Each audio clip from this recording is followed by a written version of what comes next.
I spend a lot of my spare nights doing deliveries for DoorDash. It's my way of getting extra money while also not needing to commit to a more strict second job. I started driving around 9 p.m. on this night and steadily took on some orders until 11, where it slowed down a bit.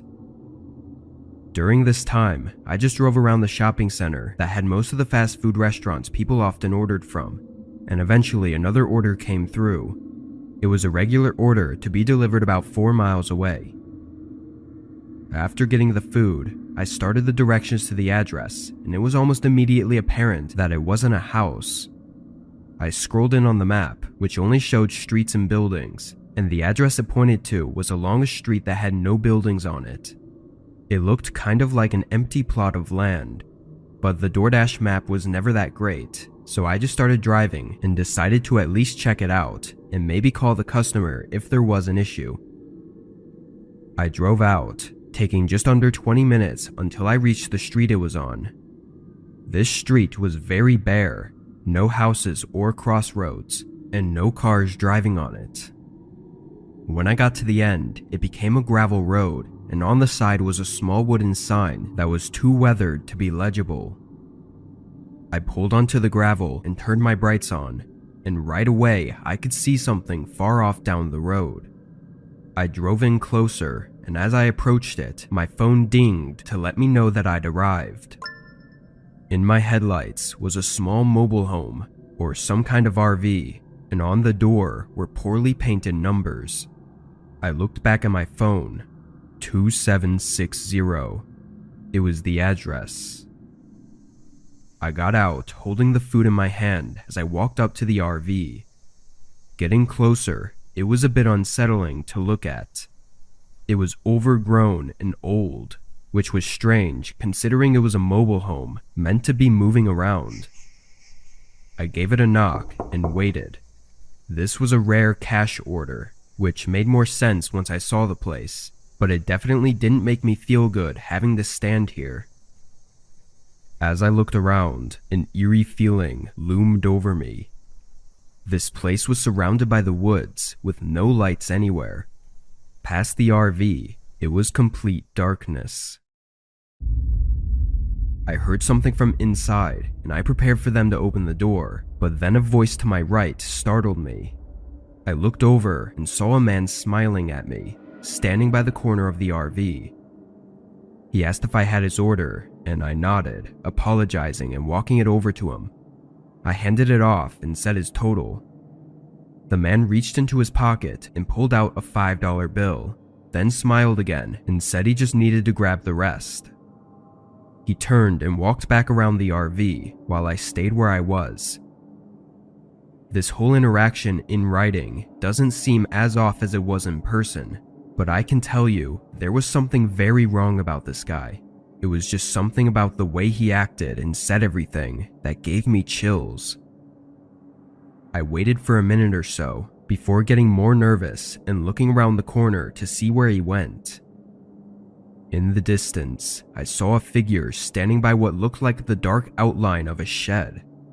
They were not walking, they were just standing there. As the fear grew inside me, my head jolted around, hearing the door to the RV opening. A different man looked out at me, and just as I started to greet him, he slammed the door shut. My heartbeat now intensifying, I looked back out at the man who was by the shed. He was now walking back toward the RV, but had something else in his hands. In the moment, I couldn't tell exactly what it was, but it was either a long bat or a rifle. I ran back to the car, getting in and turning it on with shaky hands as I put it in reverse. The man came around the side of the mobile home and stood calmly in the darkness as I drove off. I don't know what happened there, but I wasn't exactly keen on finding out.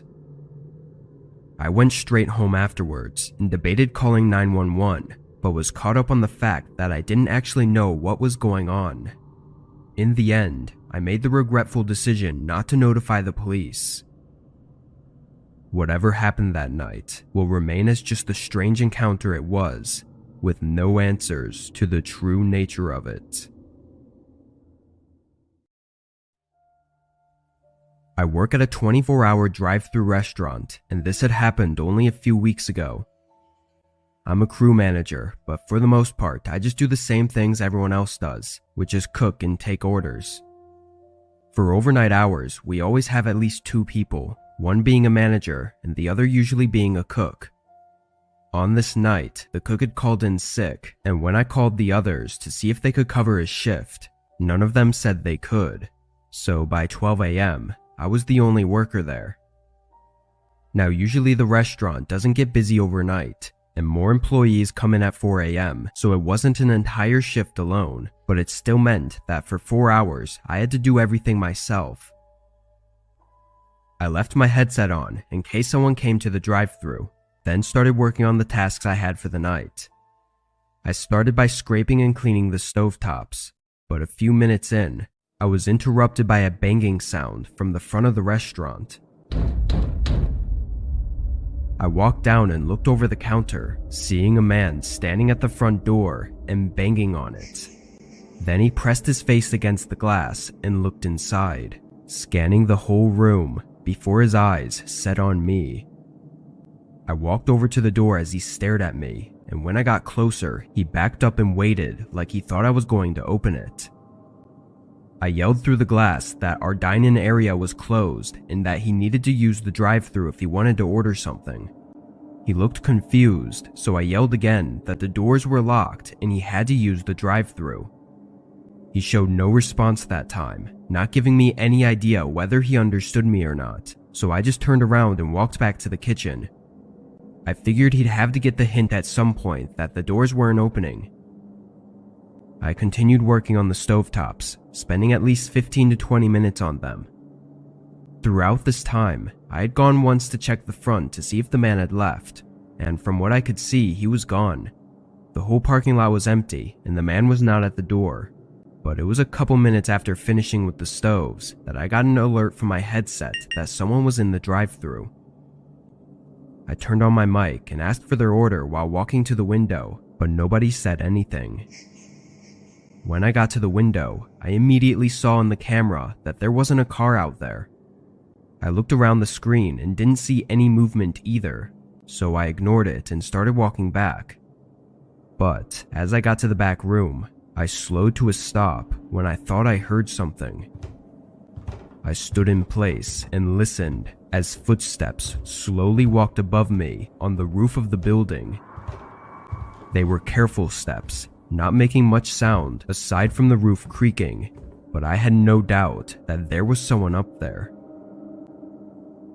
I followed the sound of their steps with my stare, moving down the ceiling until I saw the ladder leading to the maintenance hatch, and that's when I realized what they were doing. I sprinted over to the ladder and started looking for some sort of lock to keep the hatch from opening, but I'd never even used it, so I had no clue how it worked or if it even locked. Then there was a loud creak from the ceiling directly above me, and a few thuds came from the outside of the hatch. A moment passed, then the hatch creaked open slightly, and through the small gap, all I saw were a set of eyes staring back at me. I sprinted for the front of the building, hearing loud thuds from where the hatch was as I quickly unlocked the door and ran for my car. I called the police as I sat inside and frantically looked through the windows of the restaurant. While on the phone, I saw a shadow moving by the front counter. Then a man appeared, standing in the far back of the restaurant, but was looking in my direction. After a moment, he turned and disappeared behind the kitchen, leaving me in a panic until the police made it. They searched inside and outside, going on the roof as well, but the man had already run off. Nothing from the place was missing either. No equipment or money was taken. Nothing. He just broke in and left. I tried to not think about it too much, but it's hard not to come to the conclusion that he was there for me. Like I said, this happened pretty recently, so there's still not much of an update on it. Even with his face on the cameras, there's yet to be a confirmed identity. The owner of the building added a padlock to the inside of the hatch though, which should have been done before, but I guess it was just an inconvenience. I still worry about the man's intentions and if he could be watching for me to be alone again, waiting to do whatever it was he tried before. Over the last 5 years, I've been working at different odd jobs all around the country. I live in a van, so I move around a lot, but a few months out of the year, I have to stay in an area for an extended amount of time in order to rack up some cash before moving on. At this time, I was staying in the mid-east portion of Utah, and I'd taken up a job at a gas station. It was located on a road that was really only used by locals to go in and out of state without having to deal with the highway traffic. There was nothing else on this route. It was simply a road with a lone gas station for the occasional driver to fill up at. That's kind of why it was perfect for me though, because the location of it didn't matter. Since I lived in a van, I could easily stay out there for an extended amount of time and work. Anyway, I'd been there for a bit over a month, and up to this point, I was still working random shifts. This day I was working 10 p.m. to 6 a.m. It was really not a special night by any means. No customers aside from a few stopping by the pumps, and not much to do as far as stocking or anything. I was mostly standing around on my phone, or pacing around the store and making the shelves look nice. Then at 1 a.m., a customer pulled into the station, parking in one of the few spaces right in front of the door. Knowing they must be coming inside, I went back to the counter. A man got out and came into the shop, looking over and smiling at me, then giving me a nod as he turned down one of the aisles. He started whistling as he looked at a couple things, picking them up and putting them back, then continuing down the aisle and repeating this. I wasn't sure if he was just taking a break from driving, or if he actually needed something, but the items he was picking up and looking at were all different, and he didn't actually seem interested in buying them. Then he abruptly stopped whistling, walked over to the door, and left. I didn't think he stole anything, but it was strange. He got into his car and started moving around, reaching into his back seat before getting back out of his car and coming into the shop again. After seeing that, I wasn't feeling too comfortable. This seemed almost exactly how I thought an armed robbery would begin like, but the aggression I was expecting when he came back in didn't happen. He walked over to the counter and asked how my night was, starting a quick back and forth of small talk. I acted as normal as I could, just in case I was overthinking everything. But then he asked if I could help him with his car. He said his tires needed air and that he didn't see any pumps outside. This station didn't have any air pumps for self-use, but we did carry a handheld air compressor for emergency situations. I got it out and followed him to his car. He pointed down at the tire that needed it, and I ducked down, putting the compressor line in. I had it in for less than 10 seconds before it read the pressure to be at the right level. I looked over at the man, seeing him looking down at me with no expression. I took everything out and stood up, starting to walk back to the shop when he stopped me by rushing in front of the door. His right hand was deep inside his jacket pocket as he stared at me with a cold face. I told him to move, but of course he stayed in front of the door, though I could see it in his eyes that he was preparing to do something. I took a step back, trying to say what I could to calm the intensity of the situation, but just as I thought he was going to snap, he suddenly ran around me and got in his car, pulling out aggressively and speeding away. I took this time to go inside and call 911, and surprisingly, they arrived out here only minutes later. They were already on the chase, looking for the exact car the man was driving. The officers stated the man was on the run from a recently committed crime near the border. They didn't give me any details, but the way they said it made me think it wasn't just some small robbery. After my quick statement, they got on the road again, and after that, I never got an update. I tried to look up recent crimes and everything, but could not find anything useful. I don't know what he was planning to do, or why he actually stopped at the station, but my best guess could have been to steal my van and conceal his tracks, or at least delay them. However, depending on what crime he had just committed, I think my life could have easily been at risk, and why he chose not to do anything to me is unknown.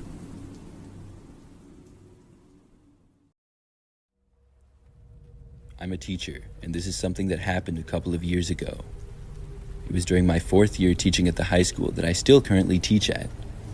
I teach math, and had 4 different classes throughout the day that semester. It kept me very busy between teaching, preparing lessons, and grading assignments. One day, about a month into the school year, I was teaching like any other. It was the first hour of the day, and I was in the middle of going through a problem on the whiteboard. That's when the phone rang in my classroom. I paused what I was doing and walked over to answer it. I was told the school was being locked down, but I wasn't told why. After that, the announcement came over the entire school intercom. Some of the kids in class started to talk and asked me what the cause of the lockdown was. I honestly didn't know, and I told them that. I did what I was supposed to do and turned out the lights and locked the doors. I instructed the students to the back of the classroom. There were 20 kids in my class, and they all did what I said, but still wanted to know why we were in a lockdown. I knew this was not a drill, and I was pretty curious myself. I went to my desk and sat down in the chair. Then we all just waited. Minutes went by, which felt like forever. After about 10 minutes, my cell phone started vibrating. It was on top of my desk, and I picked it up to see who was calling me. It was a number that I didn't recognize. I was about to let it ring, but I thought it was possibly information about the lockdown. It may have been from another teacher whose number I didn't have yet. It could have been from another staff member as well. That's what was going through my mind in the moment. At the last minute, I accepted the call. I held the phone up to my ear and listened as I heard a man start to speak. I didn't really recognize his voice. He spoke professionally and told me that I was needed in the principal's office immediately.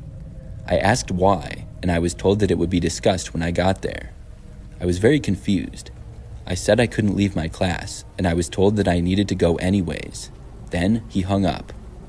I saw my students looking at me, no doubt wondering what I was told on the phone. Then one of them spoke up and asked. I told them the truth and said somebody asked me to the principal's, and I really didn't know why. I was debating whether I should go or not. I got up from my desk and walked over to the door.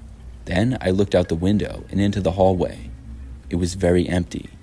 But then I saw someone. It was sort of far to the left, just barely in my sight. There was a man standing there wearing all black, including a ski mask. I quickly moved back after seeing him. One of the students asked me if I was going to go, and I said no, I wasn't. I told everyone to stay at the back of the class, and I joined them. I had no clue who the person in the hallway was, but the fact that they were wearing a ski mask could not be good. They were likely the reason for the lockdown. I didn't want my students to know that the person was so close, though. Things were very silent for a few minutes. We couldn't hear anything from out in the hallways. It felt like forever, and the more time that went by, the more worried I became. I got another phone call on my phone from the same number, but I ignored it. They called back again, and at that point, I turned off my phone entirely. We all waited in the classroom for almost an hour. Finally, I got another call on my phone in the classroom. I walked over and picked it up. I was told that the lockdown was over, and then there was an announcement over the intercom letting us know. Class was over, and I let the students out. When I found out more details from the lockdown, I couldn't believe it. The person in the ski mask was a former student of our high school. He was also a former student of mine, who I had failed. He came back to the school, and he was the one who called me on my cell phone as well. I'm not sure how he got my number, but he did. He was trying to get me out of my classroom. I'm not sure what he was planning to do then, possibly attack me. I don't want to think about that. Luckily, he was spotted by a faculty member, which sent the school into a lockdown. Eventually, the police came and were able to locate the suspect and catch him, although he was able to evade them for quite a while. I still can't believe it, even to this day. I can't imagine what would have happened had I left the classroom. It was too strange though, and I never really seriously considered it. I could tell that something was really suspicious. Still, I will never forget seeing him in the hallway. It was one of the scariest sights of my life.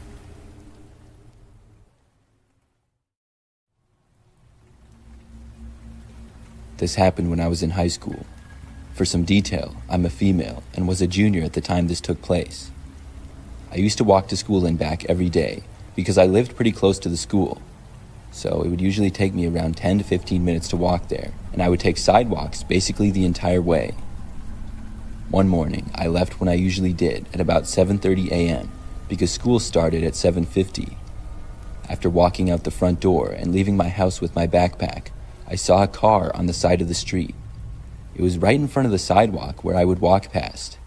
I had never seen it before, so I didn't know who it was.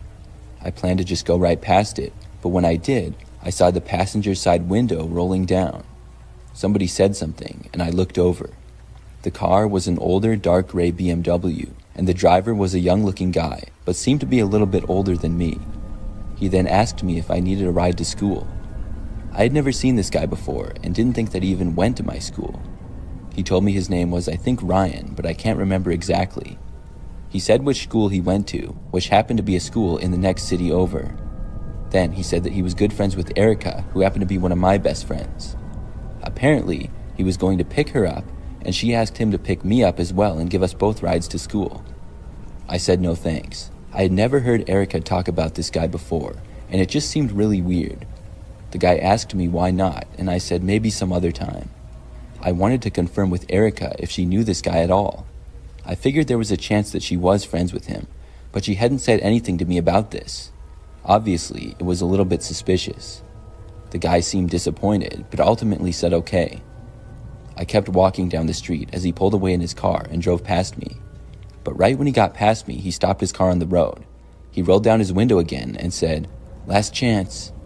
I said no again, and then he finally drove off. I walked the rest of the way to school and got there at basically my normal time. As I was walking, I texted Erica about it.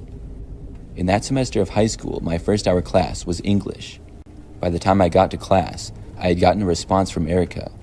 I usually didn't get to see her before school because our first hour classes were on the opposite ends of the school from each other. She said that she didn't even know who I was talking about. I had a feeling that's what she was going to say. This was a mystery to me of who this guy really was and why he tried to pick me up in his car. He knew that I had a friend named Erica, and he also knew where I went to school, but I didn't know him at all. During that same first hour English class, probably about 30 minutes in, the school went into a lockdown. I had no clue what it was for at the time. We had never had a lockdown before in my entire time at the school, just a few drills. We were all told to sit at the back of the class. The classroom lights were turned off, and the door was locked by our teacher. We all sat in mostly silence for what felt like a really long time. It didn't really last that long though, it was probably about 20 minutes. Eventually, the lockdown was lifted. By that time, we were all very curious as to what was going on. By the end of the day, I had found out. A man apparently walked into the school after class had started and right past the receptionist. The only door that was open after class started was the front door. He was then spotted by a hall monitor who asked him for a pass. The guy walked past him without saying anything and went to the locker commons. Then he hid there and the school was locked down. Unfortunately, the guy ran out from the locker commons to the nearest exit and was able to get out. The school and property was searched, but he had gotten away. It was good that he was gone, but it was also bad that he wasn't caught. Some of us were wondering where he went, but it could have been anywhere. There was large woods behind our school, and I think they pretty much gave up on the search when they found out he wasn't on the school property anymore. Still, I had no clue who the guy was who had been inside the school. I didn't even connect the dots at all. After school that day, I walked home like I always did. I was less than halfway there when I once again saw the car that was at my house earlier. I got a bad feeling. This guy was not who he claimed to be, and I knew that. The car was parked on the side of the road again, on the side that I had to walk past. I sped up and started walking faster, but when I got even with the car, once again I heard him say something. His window was already down, and the guy said hi.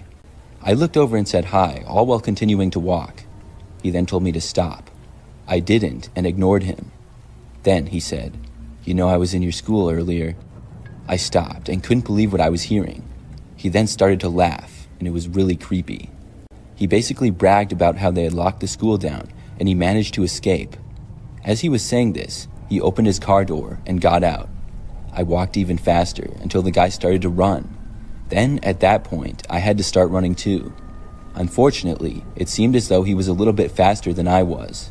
I could tell that he was gaining on me. I left the sidewalk and ran out into the middle of the road. Then came possibly one of the luckiest moments of my entire life. A car started driving down that otherwise quiet road. I ran straight for the car, and when I got close, noticed that it was somebody that I actually knew. It was one of my classmates, a guy named Matt. He saw me and stopped his car. I ran for the passenger side, while the man chasing me continued to come after me and was about 20 feet back. I got inside of Matt's car and told him to lock the doors. The guy chasing reached the car moments later. The doors locked, and the guy tried getting in and then began pounding on the door when he couldn't. Matt asked me who this guy was, and I told him to just get out of there. He drove away, with the guy standing in the street. I explained to Matt as I got out my phone to call the police. I told them everything, and Matt dropped me off at my house a short time later. The police came out and talked with me and my parents, and said that they would look out for the car that I described. That same day, the man was located by the police. He had been stalking me for several days without me even knowing.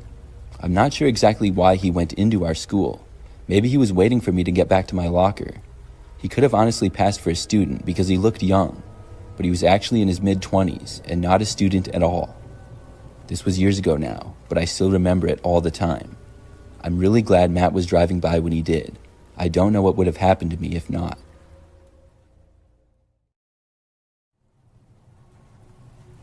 One day, I was in school for a seemingly average Thursday. I was a senior in high school and in my third-hour history class. This was one of my favorite classes because the teacher was really cool. For this story, I'll just call him Mr. Smith. Mr. Smith was very laid back and would give us a lot of time to do homework in class. We would rarely have any actual homework because we could get it all done before we left.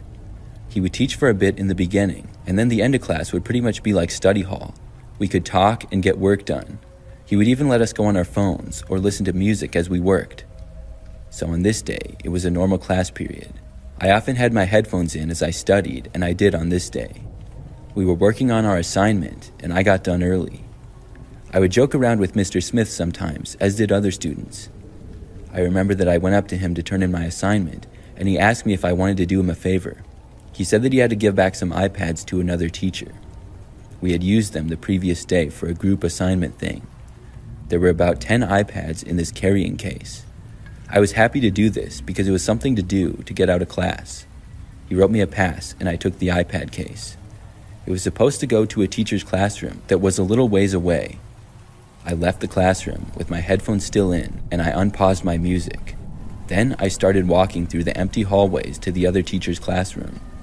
At this point, there was probably about 15 minutes left of class. Soon, I reached the classroom that I was supposed to go to. I tried opening the door, but it was locked. I could see in the window as well that all of the lights were off. I found this a bit odd, but quickly figured that the teacher wasn't there. She probably didn't teach a class during this hour or something. I turned around and started to head back to my classroom. I walked about halfway back when I saw something up ahead. There was a spot where two hallways intersected a ways up. I saw a man up ahead who I didn't recognize.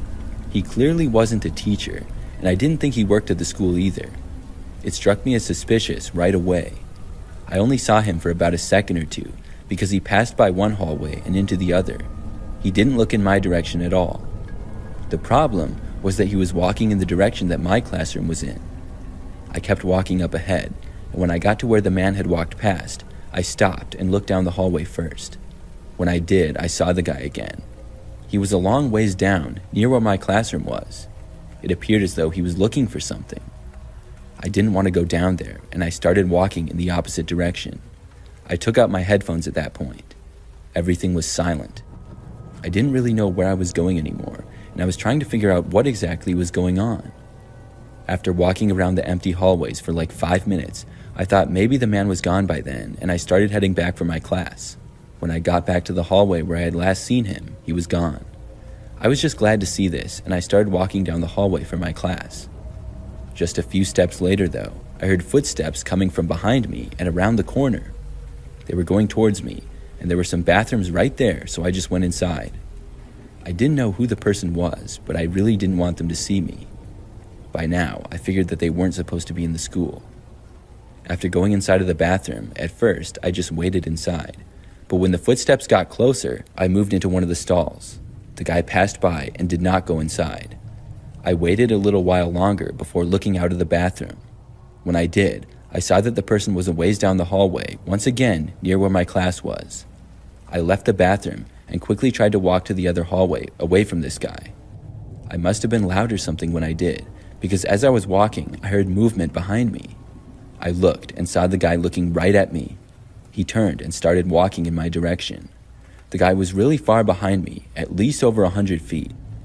I walked as quickly as possible out of that hallway and took another one. By this point, I just wanted to get out of the school or far away from the guy. I walked down that hallway for a while and then took a left to another one. I was going to the stairs to go down to the first floor. As I approached the stairs though, I heard somebody coming up the stairs. I stopped and didn't know who this person could be. When they came into view, I saw that it was a police officer. He asked me what I was doing, and I asked him what was going on. He told me that the school was under a lockdown, and they were searching for a suspicious man. I pointed him in the direction that I had last seen him. Then I went downstairs and saw several more officers. I showed them my student ID, and we found a nearby classroom, and I had to wait inside there until the lockdown was over. It lasted for probably about 15 more minutes, and then it ended. We were let out, and by then, it was time for the next class period. I'm not sure who that guy was, or what he was even doing. I also don't know how he got into our school either. I hadn't been able to hear that we were going into lockdown though, because my headphones were in, and I couldn't hear anything. Looking back, if I would have known, I would have tried to go into any classroom. I don't know what would have happened to me if that guy caught up with me either, but I'm glad I didn't have to find out.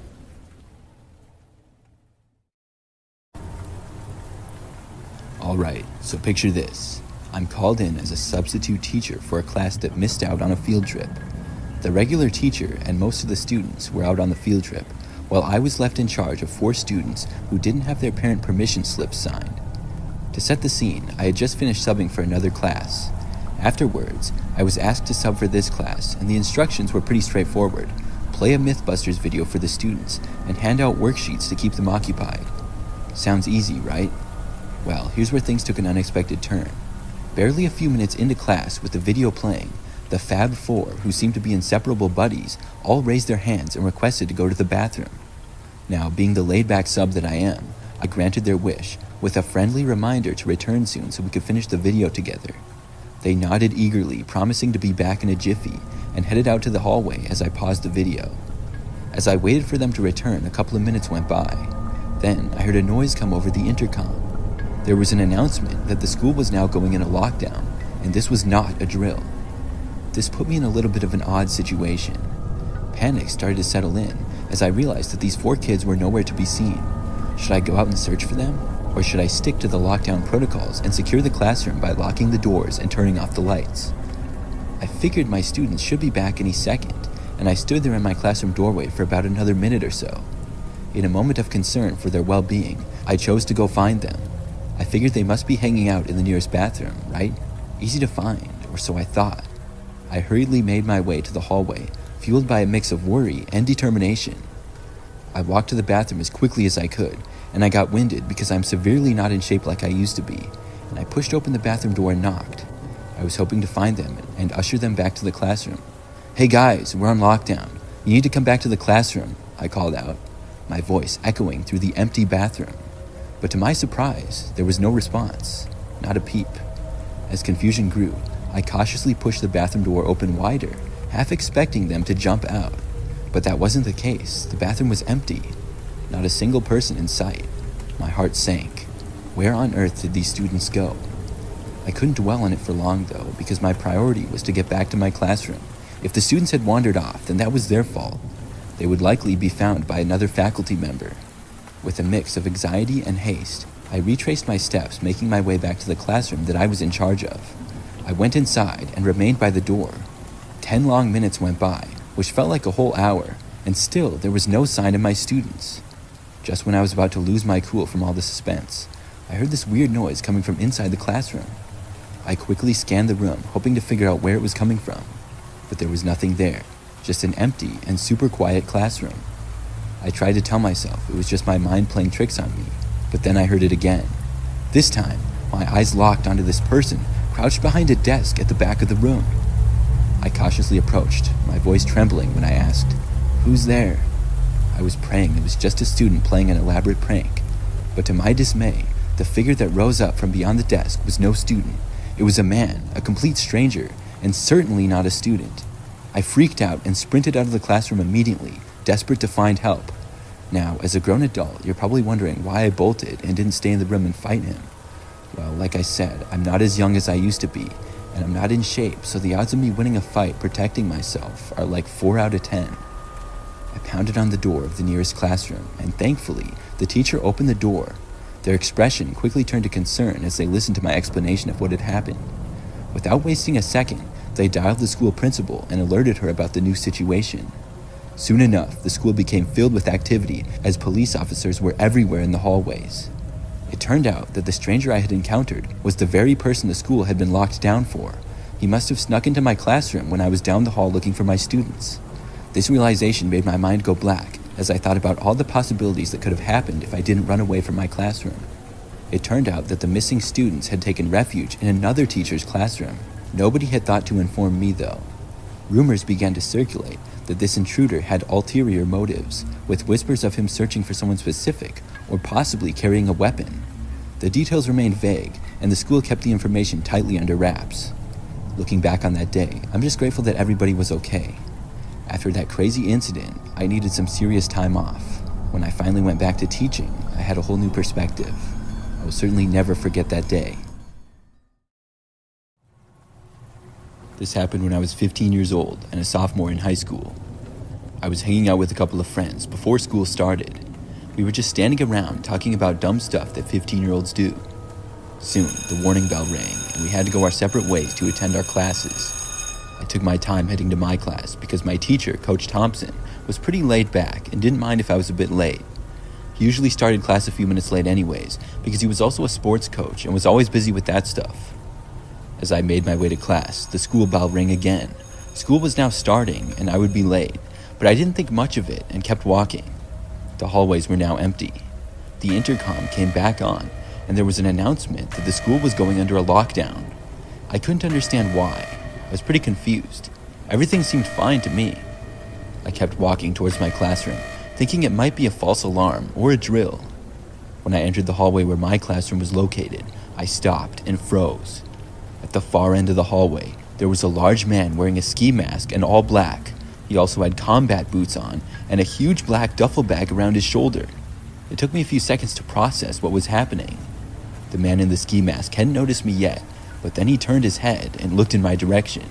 I quickly ducked back around the corner, scared out of my mind. He had been standing right where my classroom was, so I couldn't go there now. The hallways were completely empty, and I started to panic. I knew the school pretty well, as I'd been there plenty of times prior to my sophomore year, so I went to the nearest place I knew, which was a nearby bathroom. I was hoping to stay safe in there until everything was over.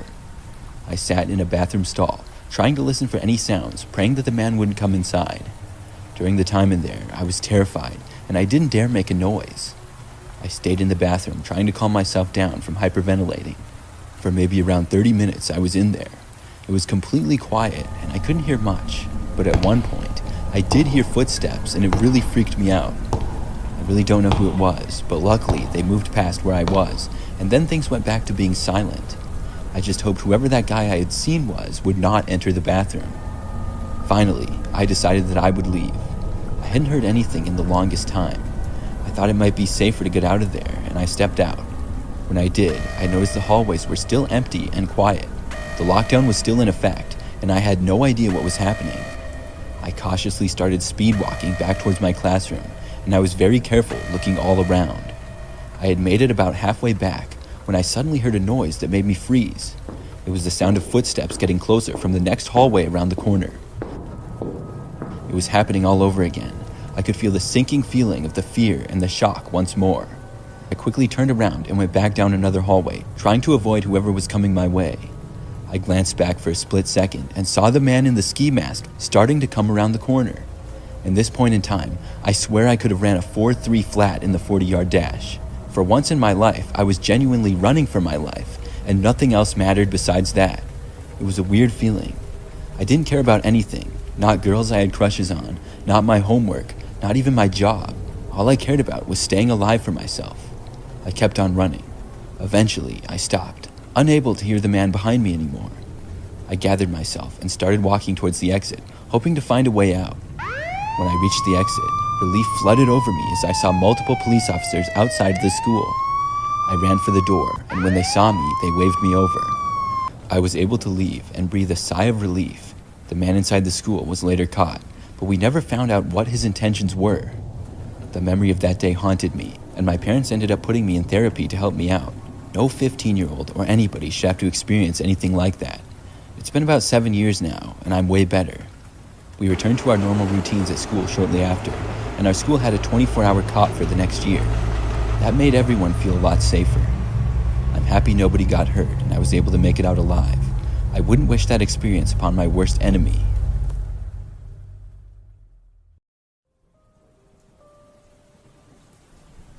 This was on a regular weekday night. I was at home by myself, drinking a cup of coffee while staying up late in my room to get some work done. I had a tight deadline, and working late this night would make the rest of the week a lot easier on me. I was on my laptop at my desk, really focused and slightly tired, but my focus was broken when I heard a thump downstairs.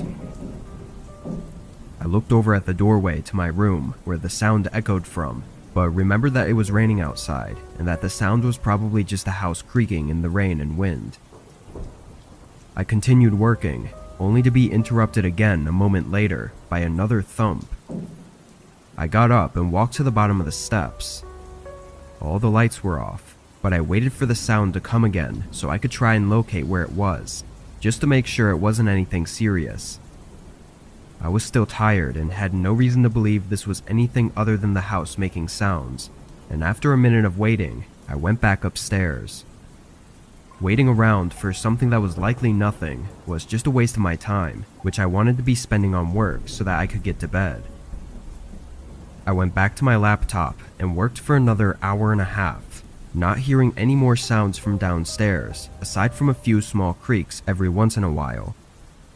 It was close to 1 a.m., and I was just finishing up what I needed to get done for the night, when another thump echoed through the house. This one was much louder and sounded like it came from the bottom of the steps.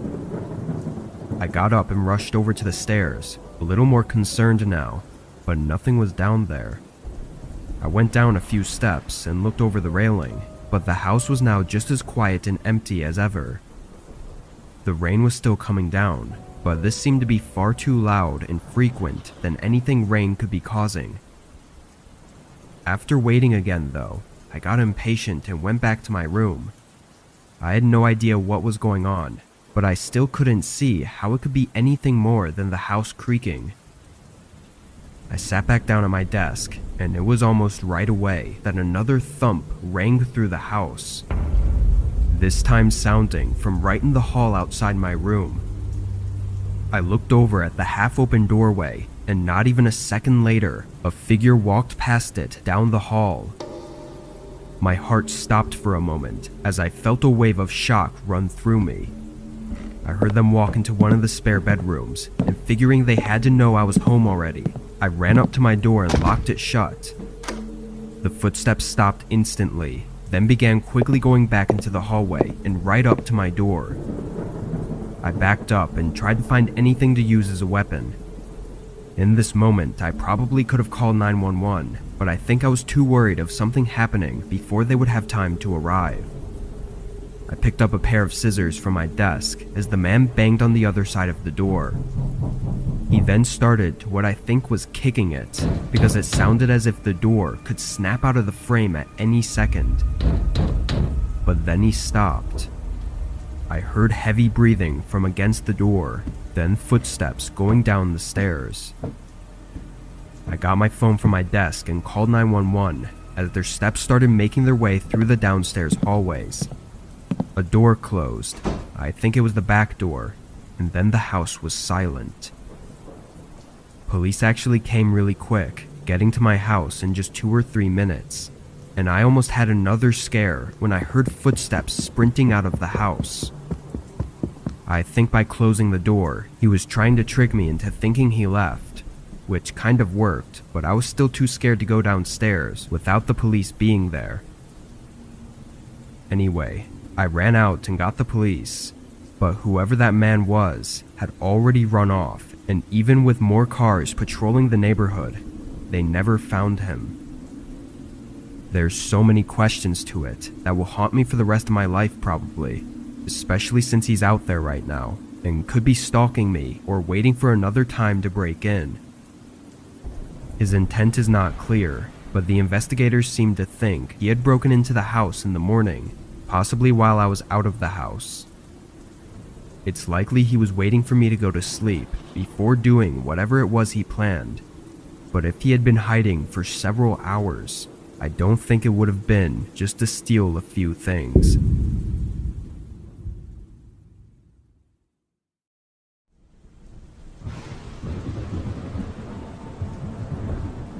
I work 4 days a week on 10 to 12 hour overnight shifts, which means I have to sleep during the day and be up at night at least 4 days a week.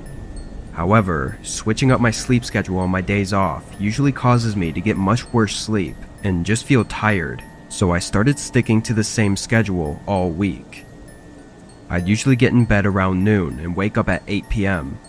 It was hard to get used to, but I had to do it for work, and after a few months it wasn't too terrible. On one of my days off a few months ago, I got up at 9 p.m., having breakfast and doing some chores, then went out for a run just before midnight. This was a somewhat normal looking day off for me. Sometimes I would have my lazy days, but for the most part, I'd try to go for a run within the first few hours of my day. My house is right next to a forest preserve, so I take the same path every time. It's basically just a big loop inside the forest preserve, and I'll go around it as many times as I need before I feel like I'm done.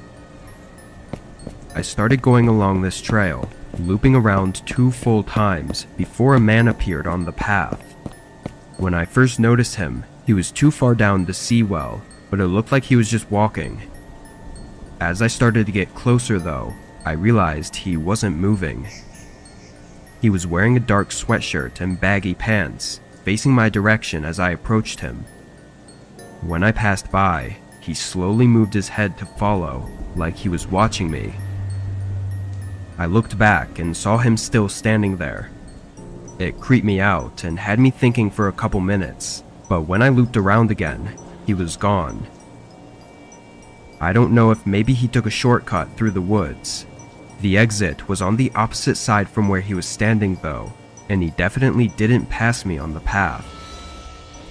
Him having appeared and left in such a strange way gave me a bad feeling, causing me to cut the run short and head home. I left the forest and jogged through the street to my house. When I got inside, I chugged some water and sat down, only to be startled up by a sound right outside my front door. It was almost 1 a.m., so nobody should have been at my house. I walked up and looked through the peephole. A man was on my porch, and I recognized him from his dark sweatshirt as the same man from the forest preserve. I felt my stomach drop as I watched him just stand there. He didn't knock or ring the doorbell. I must have watched him for a whole minute, seeing the man do nothing more than glance around a few times. I started to get really creeped out, thinking about how he had to have followed me home and was clearly not behaving normally. I walked back to my kitchen and quietly dialed 911, telling them about a possible stalker that was outside my house. After reporting it, I went back to the door and the man was still there. He stood in the same place, glancing around and never knocking or anything for the next 10 minutes. Even when the police car pulled up, he didn't run. He acted like nothing was wrong and gave no explanation for what he was doing at my house or why he followed me. Almost equally as terrifying, they couldn't actually hold the guy under arrest because he hadn't really done anything yet. It was clear his behavior was off and something was wrong with him, but it wasn't enough to do anything about it. I don't know why that guy followed me and creepily stood outside my house, but with him behaving the way he was, I wouldn't doubt it if he had something horrible in mind.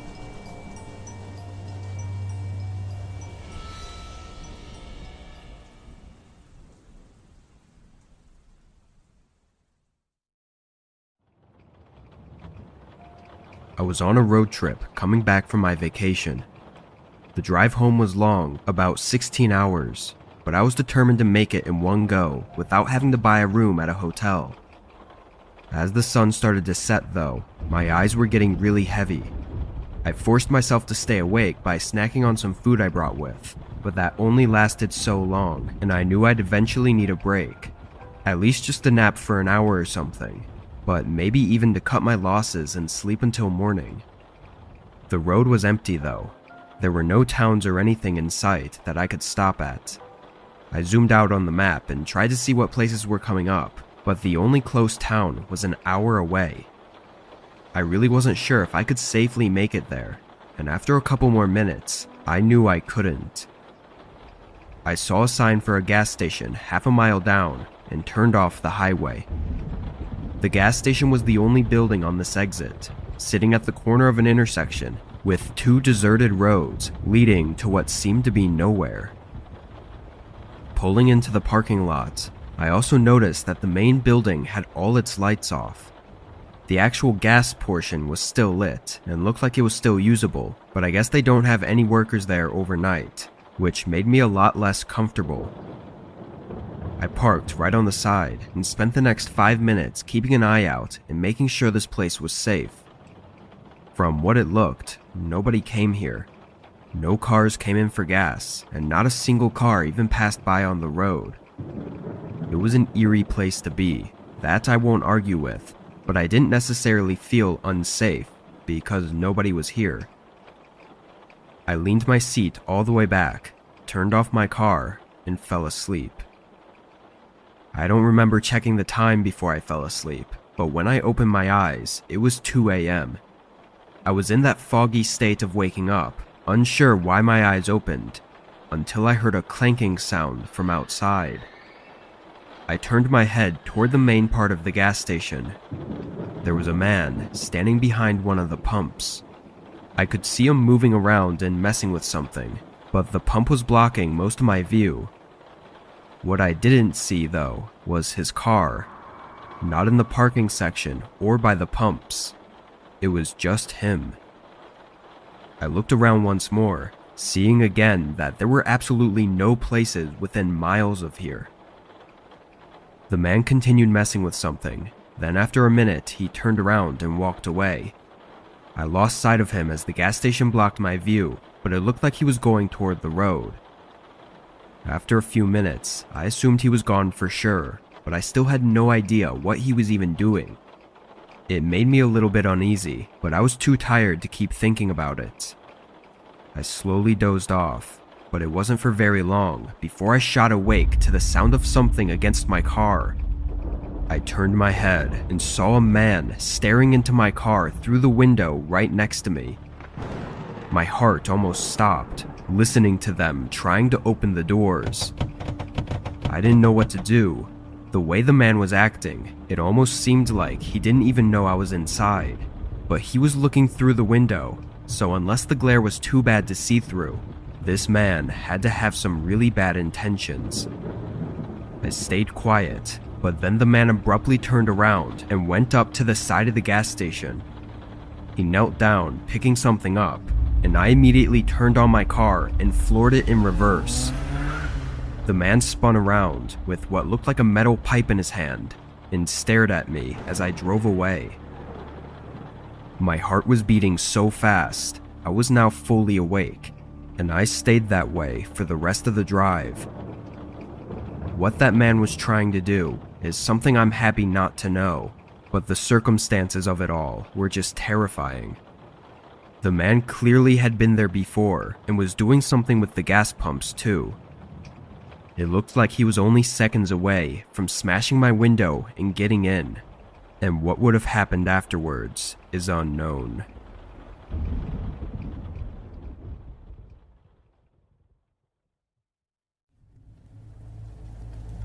I worked at a super Target for almost 2 years. I quit just a couple of months ago and have gotten another job since then. But working at Target was good for the most part. When I was first hired, I started out as a cashier. But after a few months, I changed and worked around the store and only did cashier when an extra one was needed. Usually that was just at busier times or if somebody called in. So this story is something that happened probably about a year ago maybe. I was working at night and things were pretty quiet. I was back, sort of near the electronics department, which is at the back center of the store. It was then that a man approached me and said that he needed help with something. The guy was sort of tall and I remember was wearing a black sweatshirt. I asked him how I could help and he said that he was looking for some plates. He asked me if I could show him where they were and said that he had been looking around for a while. I said that I could and I knew exactly where they were. I understood how it might be hard for him to find them. We would remodel our store and organize it quite often and we're always updating things. The plates and silverware were in the far back corner of the store, which is generally a quieter area. The man followed me as I walked over there, which didn't take very long. Soon we made it to the general area.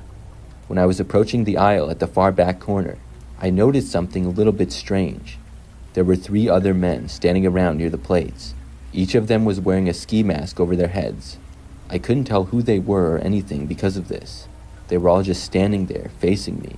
And when I started to approach, they looked at me. This seemed very suspicious and gave me a bad feeling. Why were they all wearing ski masks and what were they doing?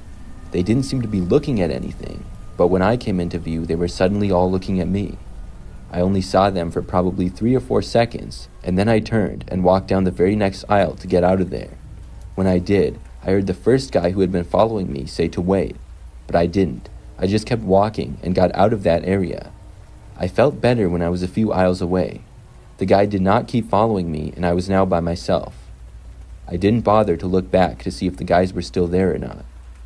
I went to another area of the store and went back to work doing what I had been going to do before the guy asked me for help.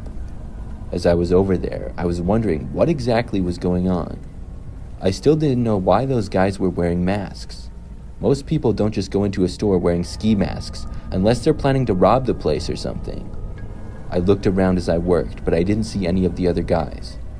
After several minutes, I decided to go back over and see if they were still there. I'm not sure if I was just really curious or what. I walked over to the corner of the store, and when I got there, saw nobody. There wasn't really anybody at all in that immediate area. By then, it was probably about 9 p.m., and there weren't many shoppers at all. The ones that were inside the store were mostly on the other side where groceries were. I worked until 10 p.m., so I only had about an hour left and went back to work in the meantime. During that final hour of work, I did not see any of the men. Then, at 10 o'clock, the store closed, and I walked up to the front, clocked out, and left. There was a door in the middle for employees only where I would leave.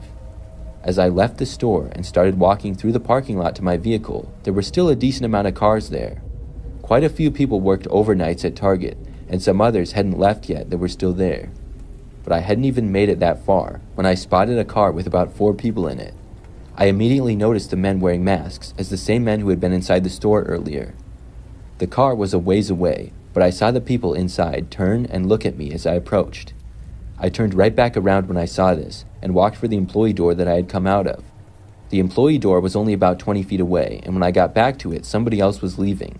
That allowed me to go back inside of the store. When I was in there, I went into the break room and just waited. I had a really bad feeling about those guys. I wasn't sure why they were still there either. About 15 minutes later, I went back out and checked, and the men were now gone. After that, I walked out to my vehicle and left. I never saw those people again after that, although the only one I would have recognized was the guy who had asked me for help. Everybody else had been wearing a ski mask over their face. My theory is that it was some type of a setup. I was lucky to get away as early as I did.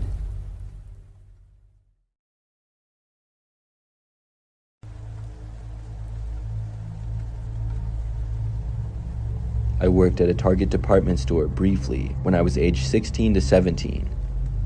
This was kind of a long time ago now, maybe like 2014 or 15.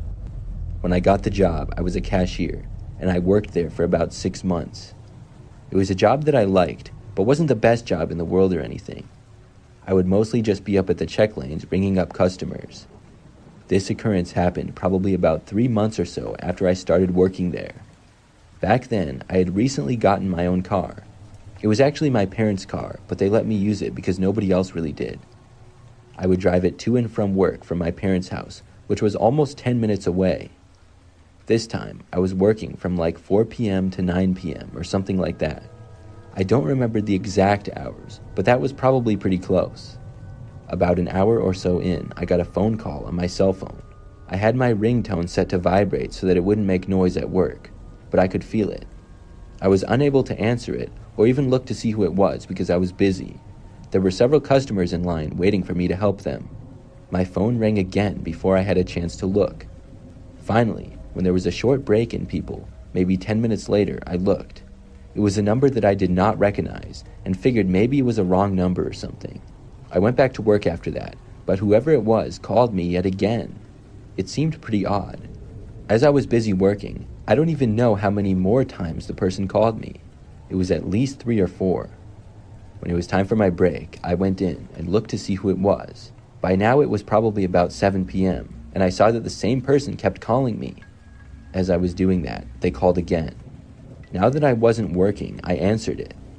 I heard a man's voice speaking, and I did not recognize who it was.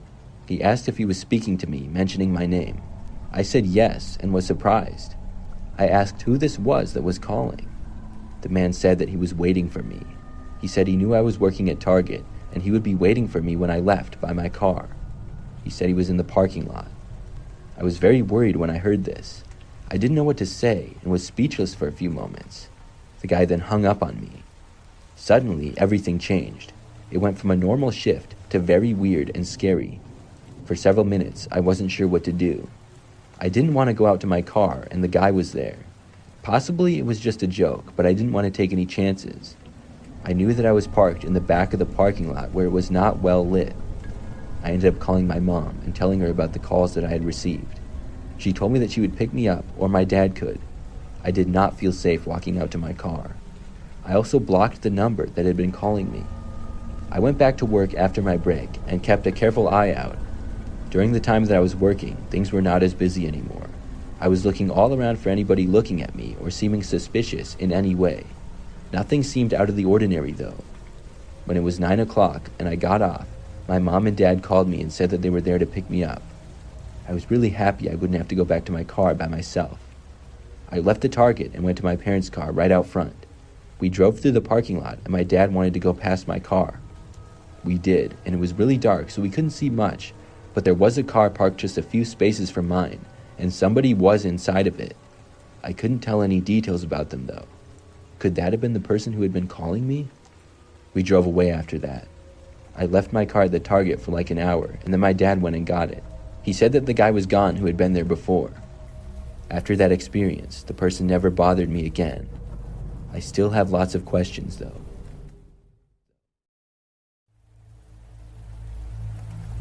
I work at Target, and I'm going to tell you something that happened a couple of months ago. I've been working there for 6 months now, and I'm mainly a cashier. I do some other things around the store as well, though. For the entire time that I've been an employee, I've also been part-time. Most weeks, I get between 20 and 40 hours, with my record being 36. I work a lot of times at night, and our store closes at 10 p.m. But when I get to work, it's usually about 2 p.m. or so things are busier then. I have always parked at the far back of the parking lot and away from the store. We are not required to do so, but it's a habit for me. Plus, when I get there, the parking lot is often a lot busier. So one time, I was working 2 o'clock to 10 on a Saturday. When I arrived at Target at about 1:45 p.m., the parking lot was especially packed. Weekends are typically much busier than weekdays, and I don't remember if we had a sale going on or something, but it was really busy. I parked all the way at the back corner of the parking lot. The Target parking lot is connected with some other businesses as well. There was a Chili's restaurant that the parking lot connected very close to where I had parked. I got out and walked inside Target. Then I started my shift. It went pretty fast in the beginning. Over time, things slowed down, and eventually it became nighttime. The last couple of hours dragged on, but at 10 p.m. I was finally off. I clocked out and left the store. By now, it was nighttime and the parking lot was basically empty. There were a few cars in the middle, and I could see my car all by itself in the back far corner. I walked out to it and got inside. I drive a smaller SUV called a Jeep Cherokee. When I got inside my car, I did what I usually do. I have a habit of going on my phone and checking the text and stuff that I got during work, or at least during the last few hours of work. Then I drive home. On this night, as I sat in my car in the quiet parking lot, I noticed a man walking. He was coming out of the Chili's parking lot, which was also very quiet now at this hour. The man had a backpack on and started going closer to my car. I was expecting him to walk through the Target parking lot and then go who knows where. It seemed like he was going to go past my car, but I noticed him looking over at me a few times. When the man got directly behind my car, he then stopped.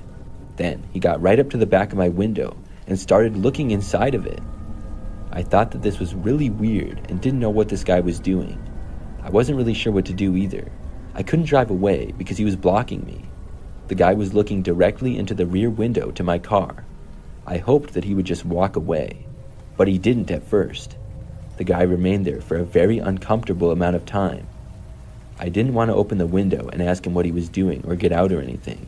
Instead, I just watched him and waited. I'm guessing that he was there for about 2 minutes, but obviously it felt like much longer. Finally, at last, the man moved away from my window and started walking away towards the Target. Right then and there, I should have backed away and left, but I didn't.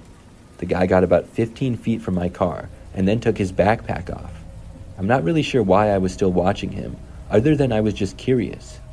He opened up the backpack and then pulled out what appeared to be a hammer. Then he suddenly started charging at me. He was going straight towards my driver's door. I had little to no time to react. When he reached me, he swung the hammer at my driver's window and the window broke. By then, I was finally able to get the car into reverse and hit the gas. The man swung the hammer again, but only hit part of the front window, which cracked part of it, but the window didn't break. I sped out of the Target parking lot like a maniac and then called the police. I drove home and just hoped that the police would catch the guy. I was told later on that they did in fact find him. Apparently, he had smashed several windows of other vehicles in the area. I had been the only person inside of a vehicle at the time that the window got smashed, though. It remains one of the scariest things to ever happen to me.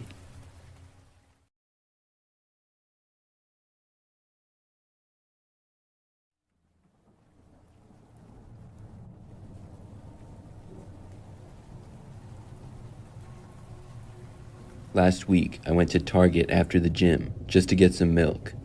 It was a weekday morning and probably like 11 a.m. I went to the Target not that far away from my apartment and went inside. I walked straight for the grocery department, which was at the far other end of the store. Things didn't seem all that busy at first.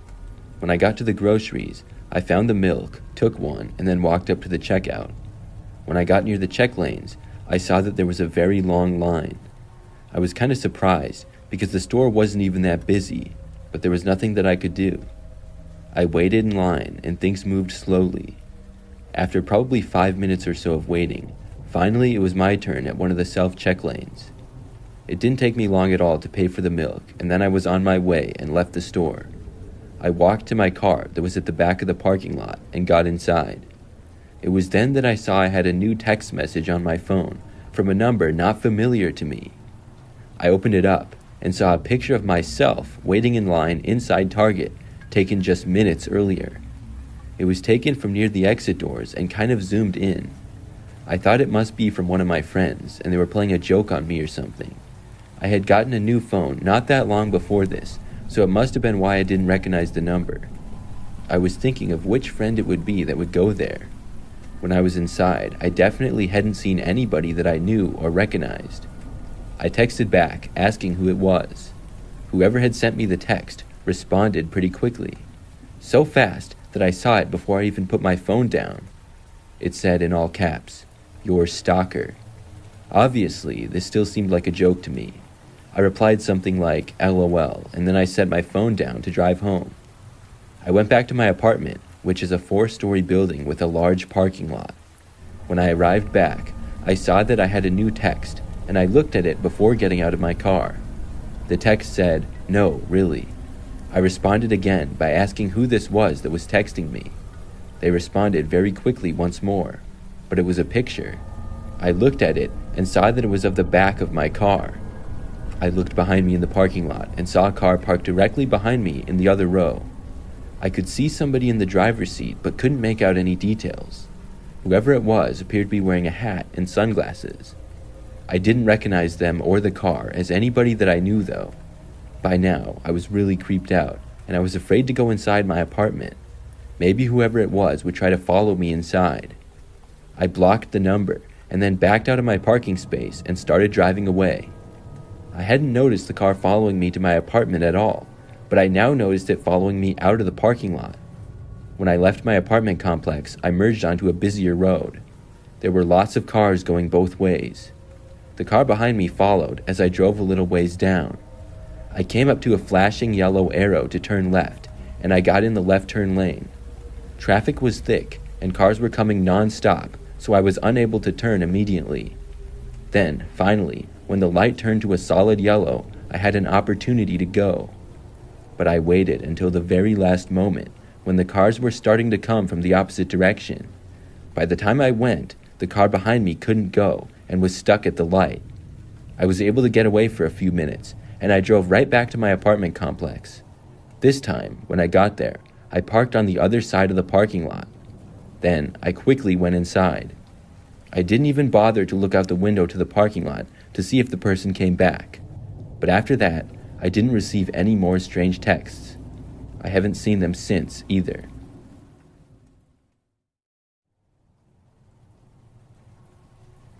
When I was a kid, I went to Chuck E. Cheese a number of times. It was pretty popular back then for kids to go to for birthday parties or for whatever reason. I always loved going there, and every part about it was cool. But one time, when I was about 8 years old, that all changed. I was invited to my friend's birthday party, and it would be at the local Chuck E. Cheese. He was a friend of mine and classmate from school. I think his name was Ben, and we weren't really that great of friends, but he invited like 20 people. The party was that Saturday, and the neighborhood that I lived in was really close by to the Chuck E. Cheese. In fact, I could walk there if I wanted to. So, on Saturday, my parents actually did in fact let me walk there. It took me under 10 minutes, and our neighborhood was very safe that I was aware of. I don't remember any crime happening or ever feeling scared to leave my house. I got to the Chuck E. Cheese and was one of the first kids there. I talked to Ben, and pretty quickly a bunch of other kids started showing up. After that, I don't remember a whole lot. We were just playing arcade games, eating pizza, and drinking soda. It was a pretty fun time, just like any other experience that I had at Chuck E. Cheese as a kid. There were other people there too, but for my friend's party, they had rented off a little room of space. He had cake as well, and the party lasted for probably 2 or 3 hours. Then, when people started to leave, I decided to go home. I remember I told Ben's parents that I was going to walk home, and they offered to give me a ride. I told them how close I lived, and they made sure that my parents knew I was walking home, but they said it was okay. So then I left. I was happy to walk back by myself because it made me feel older than I actually was, and when I walked home on that day, everything was fine. I took the sidewalk past the Chuck E. Cheese and behind it. That led right into the residential neighborhood that I lived in. Then I just walked a few blocks and only had to turn once. It was still daytime and just seemed like a regular Saturday to me. I don't remember noticing anything out of the ordinary. I made it home, and after getting there, I don't really remember what I did for the rest of the day. Probably just the typical stuff of watching TV or playing video games. I lived with my parents and younger brother in a one-story house that wasn't really that big or small. I went to bed that night, and this is where things get really creepy. I had my bedroom all to myself, and my window was next to my bed and looked out to the backyard. At some point, in the middle of the night, I woke up. I'm not really sure why I did, but when I did, I was really groggy and kind of looked around my room wondering what time it was. I then sat up to look at my clock/radio that was on my nightstand next to me. It was then that I realized something was outside of my window. My blinds covered the window, but they were open partly. Then I remember looking over to see a large Chuck E. Cheese mask. It was the mask of the mouse, and somebody was standing there, wearing it over their head, and staring into my window. The feeling that I got when I saw it was the most scared I had ever been, for sure. I was also shocked, and I just couldn't believe it. It was so random and bizarre. I moved back and got off of my bed. Then I ran away and into my brother's bedroom. He was fast asleep, and I just kind of stood in there for a while, just inside the doorway, not knowing what to do. Eventually, I went into the living room and turned on the TV. I didn't want to wake anybody else up, but I also didn't want to go back into my bedroom, and I couldn't sleep. I don't recall hearing anything else strange, and I didn't see the guy for the rest of the night. Eventually, I fell asleep on the living room couch. When my parents and brother got up, they asked me what I was doing on the couch, and I remembered the whole thing and told it to them. They were confused, and I think they believed me, but it was just such a weird situation. I even questioned myself many times if I actually saw what I think I did. I definitely was not half asleep though. I know that I was wide awake. We went outside and saw something extremely creepy. Just below my window on the grass, there were some Chuck E. Cheese tickets. I never saw the guy again or experienced anything like that after. I wonder if it was somebody from Chuck E. Cheese who followed me home or something. To me, that makes the most sense. But like I said, I didn't notice anything unusual. Still to this day, I'm left with many questions about that experience.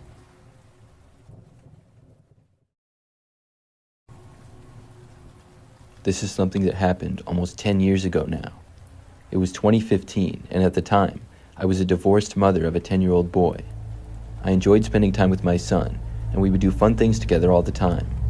One night, I took him to Chuck E. Cheese. It was fairly busy, and there were a lot of other people there. My son always loved going there, and I would usually just sit at a table as he played the games. He was old enough that I didn't need to always keep an eye on him, so I sat at one of the tables and went on my phone. On this night in particular, I was pretty much by myself at one of the tables. My son was in the arcade somewhere, and nobody was sitting immediately near me. At one point, though, a man came up and sat at my table. I didn't see where he had come from. I just noticed when he sat down, and I looked up to see him there. He looked to be around my age, so roughly late 30s, and had really short blonde hair. I was a little bit confused by why he was sitting at my table, and I looked up at him. That's when he just stated that his kid loved Chuck E. Cheese. I said that mine did too, and we talked very briefly about our kids. I don't remember much of what he said, because I was still confused as to why he had come up to me in the first place. He must have sensed my confusion, because he then stuck out his hand for me to shake and introduced himself to me. He said that his name was Dave, and I gave my name to him. Then he said that he better get going, and he got up and walked away. I watched him walk back into the arcade and out of my sight. The whole encounter was a little bit strange. I stayed where I was for probably another 30 minutes or so. I didn't see Dave at all for the rest of the night. After my son had used up all of his tokens, he came over and got something with his tickets, and then we left. It was the next day that I was on Facebook when I saw that I had a friend request from a guy named Dave. At first, I didn't know who he was, so I clicked on his profile.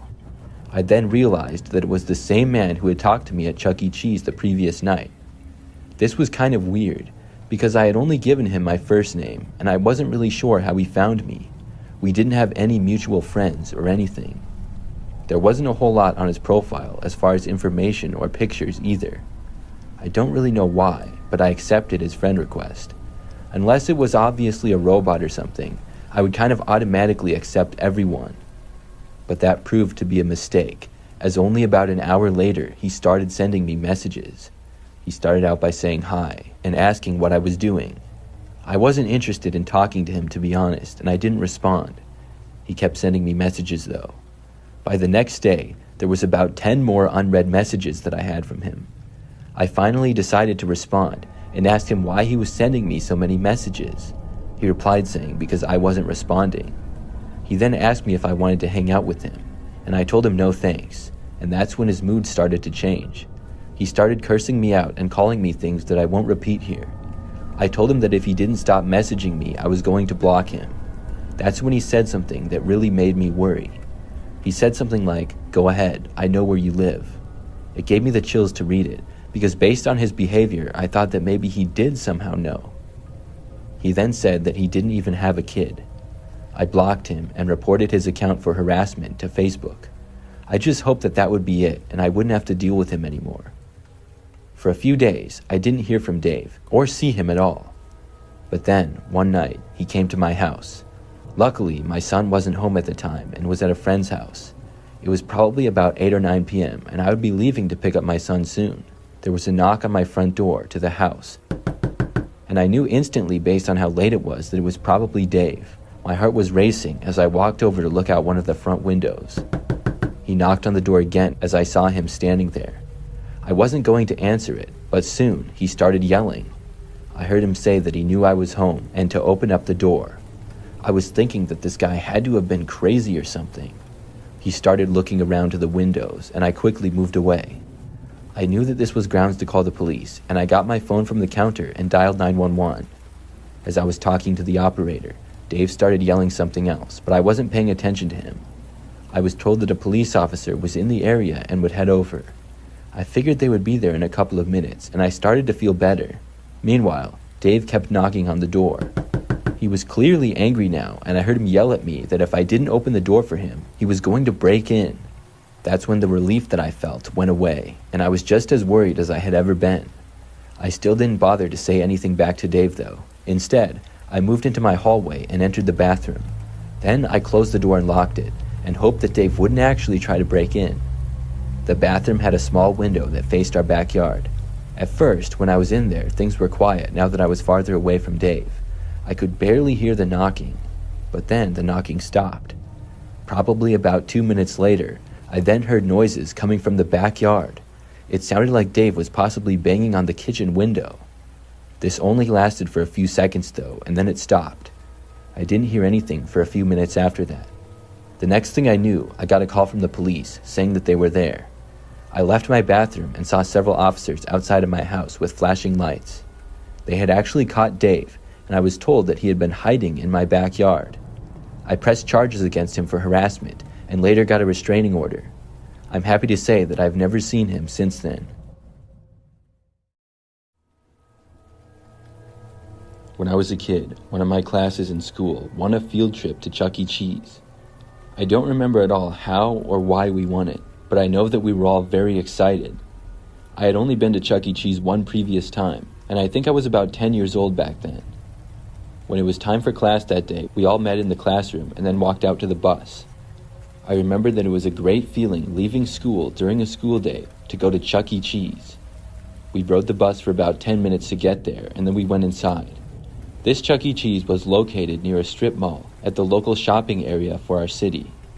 It wasn't very busy being a weekday during the daytime, and there was probably about 20 or 30 of us kids total. We all got a number of tokens to play the games, and there were a few pizzas for us as well. We all started running around playing the arcade games and stuff. It was turning out to be one of the best school days of my life to that point. But I remember that about 30 minutes in or so, I was looking for a new game to play. I just kind of wandered off to the corner by myself just to see everything that was over there. That particular area didn't have a whole lot, and there was nobody else really in that area. I walked past a couple of those car racing game machines, I think. Well, between them and another game, I saw a grown man crouched down like he was hiding. He was really hard to see, and I'm surprised that I even saw him at all, to be honest. When I did, I first started to walk past, but I realized I saw somebody and I stopped. Then I went closer to examine and see if there actually was a man there. When I did, I got within about 50 feet of the guy, and he turned and looked at me. I gave him probably a confused look, but didn't say anything. He then smiled and put his finger up to his mouth, signaling me to be quiet. I guess this guy was playing hide and seek with maybe a kid or something. It seemed really weird, but I didn't think too much of it.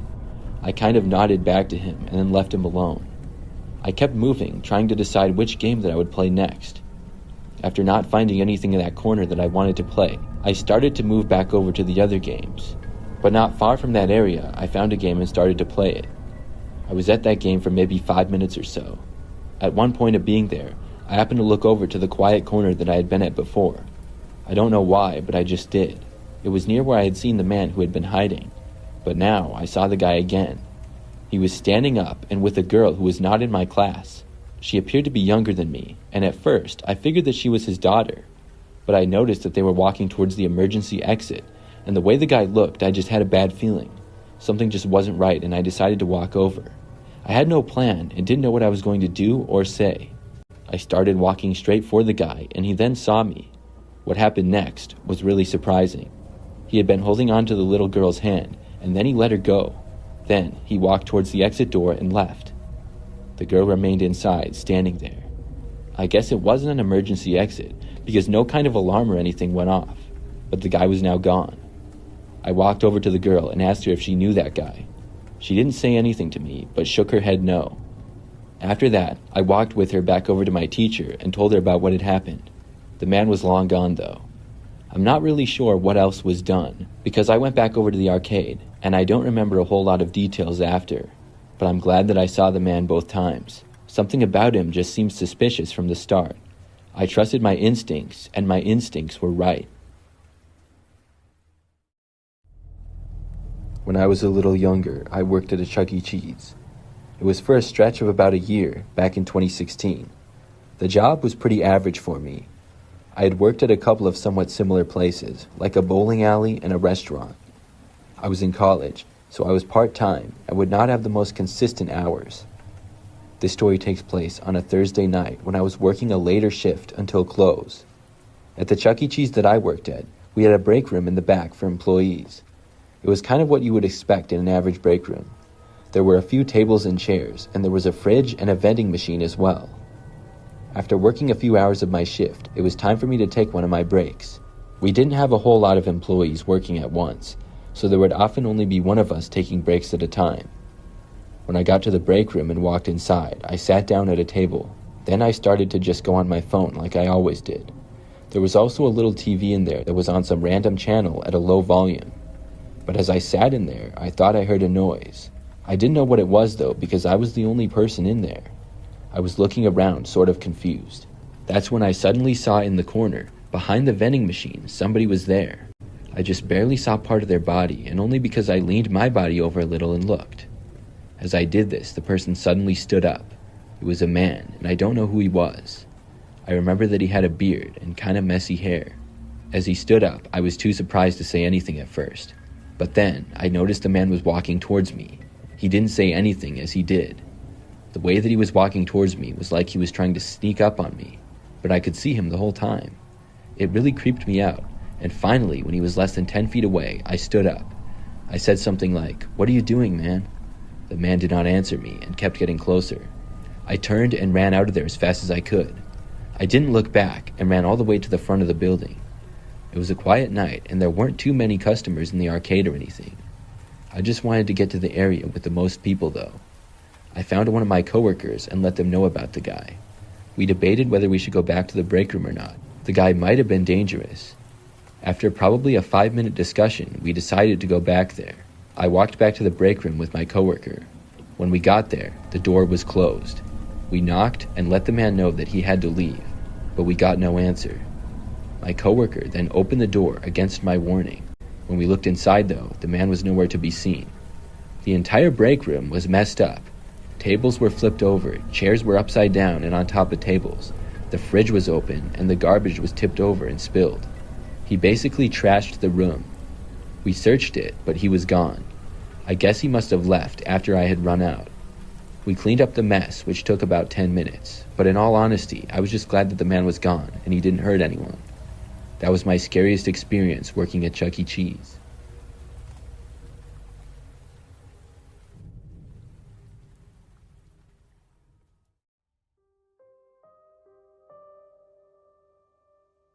I was 16 last year, and me and my friend Leon were hanging out a few days before Halloween, talking about what we wanted to do. We felt too old to go trick-or-treating, but we also still wanted to do something and have some fun during the holiday. We thought up a few ideas, most being quickly discarded, but then I thought of something different. I reminded Leon of the abandoned farm that both of us had already known about and suggested we explore it. It would be creepy and thrilling, which was exactly what we wanted for Halloween. Also, compared to our other ideas, this one was the best by a long shot. Leon was excited about it too, but we both agreed that other people would probably have the same idea to go on October 31st. So instead, we chose to go on the night before. We didn't want to risk running into anyone crazy at an abandoned place like that. We just wanted to explore and maybe be a little bit spooked, then leave, which sounded harmless enough. On the 30th, Leon drove us out to the neighborhood it was by and parked on the road. Then we got out and walked through the neighborhood until we got to the street that turned into a gravel path. This was the driveway leading up to the farm. I'd only ever seen the place during the day, but it was pretty much just a large field of grass with a typical wooden barn and a single-story home. From the edge of the path, neither structure was visible. Our flashlights only lit up a few feet ahead as we started making our way down the gravel driveway. Once we started to get closer, we could see the outline of the barn on the left side and the house further back at the end of the driveway. We were more interested in the house, figuring the barn was probably completely empty and not very exciting. We kept walking and got to a clearing of the tall grass. It was like a circle of dirt and short grass that went around the perimeter of the house. As we approached the front, we passed by some large farming equipment. I don't know what they were, just some sort of old tractor-looking things that had been left out for years. Even with our dim flashlights, we could see that they were engulfed in rust. When we got up to the porch, it looked like the door had been replaced by a solid wooden board. We walked around the whole outside of the house, and every window and door was sealed and covered. Disappointed, we went back to the front of the house and tried to think of something else. As we stood there, we saw the path going up to the barn. It wasn't an actual path, it was more of just a line of flattened grass. With nothing else to do, we started heading for the barn. Something felt different as we approached it, compared to when we approached the house. It was just an uneasy feeling that grew as we got closer. When we reached it, the large door was already wide open. I walked in first and Leon followed behind, both shining our flashlights around as we entered. It only took a couple seconds for a horrid smell to hit us, though it was a barn, so it wasn't exactly surprising, but then we noticed something else. There were footprints all over the ground, but not what you'd expect from other kids exploring the place. They all went in a line, back and forth from a single point on the other side of the barn. I saw in Leon's eyes that he was just as freaked out as I was, but that was the goal of going there in the first place. We slowly walked in line with the footprints, leading to a wooden cellar hatch that was blended in with the floor. The only noticeable thing, other than the clear footsteps going up to it, was a shiny new padlock that held the hatch shut. Before we could really think about it, a sudden thud shook the whole barn. We turned around, seeing the door had been shut behind us. Leon sprinted over and shoved the door back open, and both of us looked around but didn't see anyone. Now terrified, we sprinted straight through the tall grass back to the gravel driveway, then booked it to the neighborhood where the car was. We definitely got the scare we were looking for, but maybe even too much so. Neither of us ever tried to figure out what really happened that night, but a couple months later, we saw that the whole house and barn had been blocked off. We tried to look up why, but there was no word publicly about it. What was going on there remains a mystery, but I think if we had stayed to find out, we may have never left.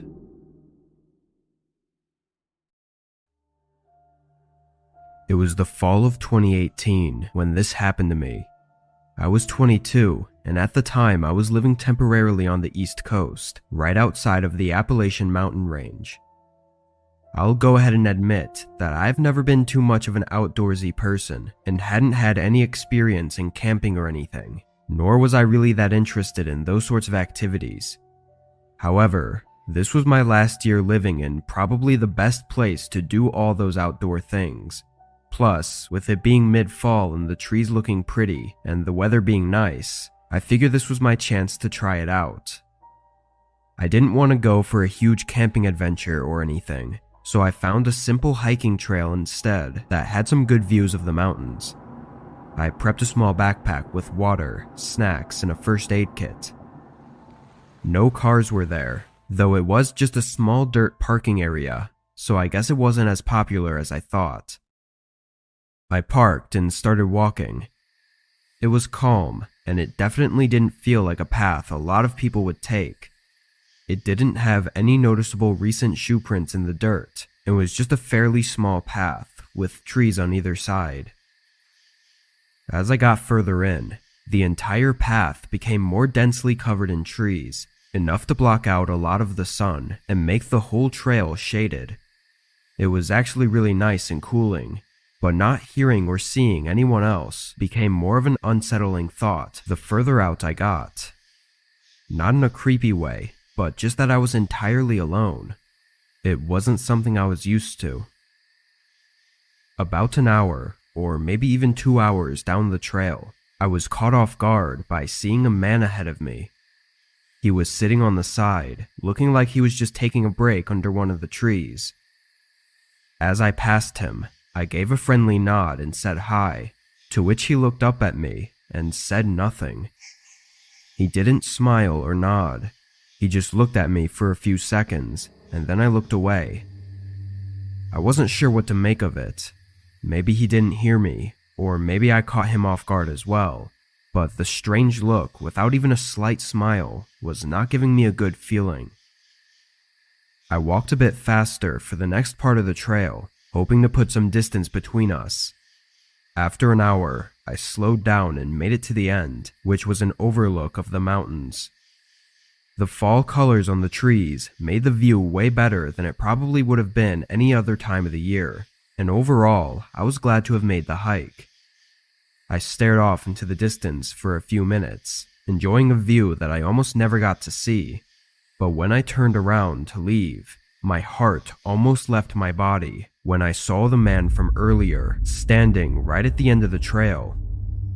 He was maybe 10 feet from me, and I never heard him walking up. After the initial scare, I realized how creepy it was that he was just standing there and not coming up to look out the overlook like a normal person would be doing. But then he did something even more odd. His face shifted as he smiled and said hi, asking me how the view was. "Yeah, it's really nice. You should take a look too," I responded, trying to be polite but still really confused. The man stepped closer, then pointed to my right and said there was an even better view down that trail. I looked over my shoulder to where he was pointing. There was a path, barely visible, going through the dense trees. It was rugged and undefined, not something that looked to be used very often. The man walked up to where the path started and stood at the entrance, telling me again about how great the view was and saying it was just a minute or two to walk there. I politely declined, but he continued to tell me about how great it was, to the point where it was obvious that he had to have other intentions than just wanting me to go there and see a nice view. I said I was okay and had to get home, then started to walk toward the main trail, but the man was quick to move his body in front of it. I stopped in place, now even more terrified and thinking of the possible intentions of this man, who was just a few feet from me in the middle of an empty forest. The man looked at me with a blank expression. I took a few steps, walking around him and just hoping that nothing escalated, and for some miraculous reason, it didn't. The man watched me as I made my way around him and down the trail. Every time I looked back, he was still watching me, not even trying to be discreet. Thankfully, he didn't follow, and I made it back to my car. I don't know what that man was trying to do, but it was almost surely not anything good. What was down that path likely was just a dead end, somewhere for him to lead me before doing whatever horrible thing he had in mind. I don't know why he didn't stop me from leaving either. Maybe he was worried about doing something on the main trail. All I can say is that I'm lucky to have gotten out before something else happened.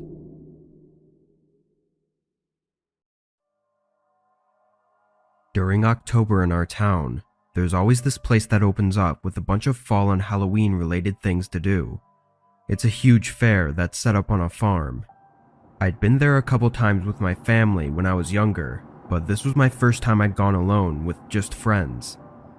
We were in high school and thought it'd be fun to walk around and just have a few laughs while we enjoyed the Halloween vibes it offered. The place was open late the whole week leading to Halloween, so we went on one of those weekday nights around 8 p.m. I guess we chose an odd day and time though, because most of the families had already left, and there were only a few groups of kids our age running around still. Regardless, we still had fun. We played some of the random games they had set up and messed around a bit, but then one of my friends said we should check out the corn maze. None of us hesitated to run in and try to get as lost as possible. That was until somehow we split into two groups. 3 of them ran off one way, and I was left with my buddy Micah. Seeing as it was a maze, there was no use in trying to chase after the others. We went our own way for a few minutes, then started trying to find our way out. During our 10 or so minutes that we spent walking around, we never heard or ran into any of the others from the group, which made us wonder how big the maze actually was. At some point, we were getting tired of it and really started trying to find the way out. Whenever there were multiple paths, we would split up and check if either were a dead end, then come back and go down together whichever we thought was best. But on one of these random crossroads, Micah didn't come back. I waited for a long time, at least 2 or 3 minutes without hearing or seeing him, until I heard footsteps coming from down the path. As I waited for Micah to reappear, something about the footsteps didn't seem right. A moment later, a large man came around the path and walked up to me. He was wearing farmer-type clothes, like overalls, a flannel shirt, and boots, looking like all the other employees at the fair. He said it was closing for the night and that he would take me out of the maze. I told him my friends were in here as well, and he said that he'd already shown them out, which made everything else make sense now. I followed him, going around multiple turns and corners, but strangely, the sound of the fair started to get quieter and quieter until I couldn't hear it at all. It was just me and this man walking through a dead silent corn maze. Then we reached a dead end.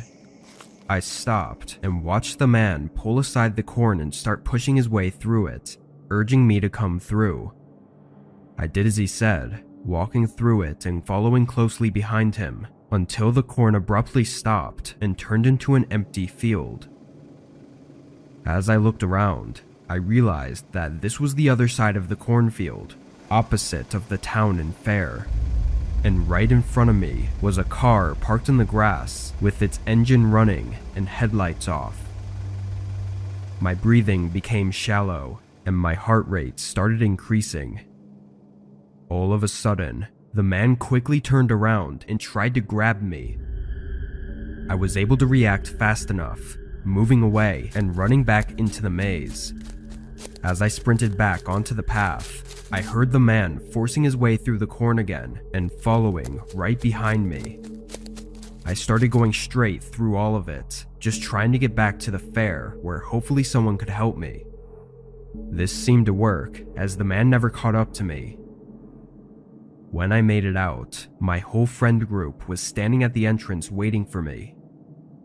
It's not really clear what happened, but Micah said he came back for me and I was gone. None of them saw the man though, and almost didn't believe me until I called the cops. All they found were tire tracks in the grass. No car or man anywhere.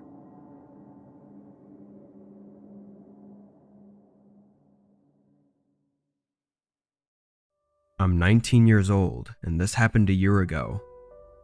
I still live with my parents, and I'm an only child. For my whole life, we lived in the same house in a very average neighborhood, but last year after I finished high school, my parents chose to move us to a new place. It was a few hours away in a less city-like town. They talked about it a lot, so it was no surprise or anything. But moving away from where I was used to was very odd for me, especially with the house being so drastically different. It was still technically in a neighborhood, but it had a ton of land, and rather than the houses being right up next to each other, they were each separated by a few acres of forest. Anyway, a couple weeks after moving in, my parents went on their yearly business trip together, flying across the country and leaving me with the house. I was obviously old enough, but it was a bit unsettling to be in the new place alone for the first time. It was summer too, so I didn't have any school or anything. I was just spending all day at the house. The first day went by slowly, as I tried to keep myself entertained by YouTube and Netflix, but ran out of things to watch. On the second day though, I spent a little while sitting outside on the chairs we had set up on the porch, and it wasn't long before I noticed a man by the street. Our driveway was big, so the street wasn't exactly close to our house, but he was standing right next to the entrance of our driveway, kind of in the trees, and looking toward me. I lifted my hand and waved, thinking he was a neighbor, but the man immediately looked away as if he was trying to pretend like he wasn't looking at me. It was odd, but he walked away afterward. I waited for a few minutes to see if he'd come back, but then went inside. I didn't think on it too much, going about the rest of my day by playing video games and making a frozen meal for dinner. I stayed up later that night. I can't say the exact time, but it was likely close to 1 or 2 a.m. when I finally went upstairs and got in bed. I had trouble falling asleep, same as the night before, so I was laying with my eyes closed for almost an hour. It was just as I felt like I might be able to fall asleep that I heard something downstairs. A few footsteps walking onto the porch outside. I opened my eyes and listened carefully before there was a soft click, and then the long creak of the front door opening. I sat there in silence, terrified into a state of shock where I didn't know what to do. I heard the footsteps enter the house, then walk through the hallway downstairs. They were very slow and quiet, trying to keep their presence unknown. I got out of bed and moved over to the door, locking it, and then going to the corner of my room and hiding behind the bed frame. They continued to walk through the downstairs, barely making any noise. Then there was a long minute of silence before I heard the sound of the staircase creak, and then again, closer to the top of the steps. My heart was beating so fast as I stared at the bedroom door in horror when I saw the shadow move under it and stop right outside. They stood there for an entire minute, probably listening to see if I was in the room. Then they finally walked away, going down the hall and up to the master bedroom. I didn't hear the door open, so I assumed they did the same thing, standing outside the door and listening. Then he started walking back toward my room, but I saw the shadow move past my door, and then the footsteps quietly going down the stairs at a quickened pace. They went straight for the front door, leaving the house, and then it was silent again. I must have stayed in my room completely still for 30 minutes, thinking it was a trap of some kind and that he was hiding in the house, waiting for me to make a sound. But when I finally got the courage to leave my room and walk downstairs, I saw the front door wide open and no person anywhere in the house. I called the police and my parents, but as you could assume, they didn't find much. They aren't sure how the person unlocked the front door, but we of course changed the locks and added a chain bolt as well. I also don't know if the person who broke in was the same person I'd seen watching me earlier that day, or if it was someone else. Their intentions are unknown, but my parents think that maybe when they came inside and saw that the master bedroom door was closed, the intruder may have thought that they were home and didn't want to risk going forward with whatever he planned to do while someone else was home. What the person was truly planning will likely never be known for sure.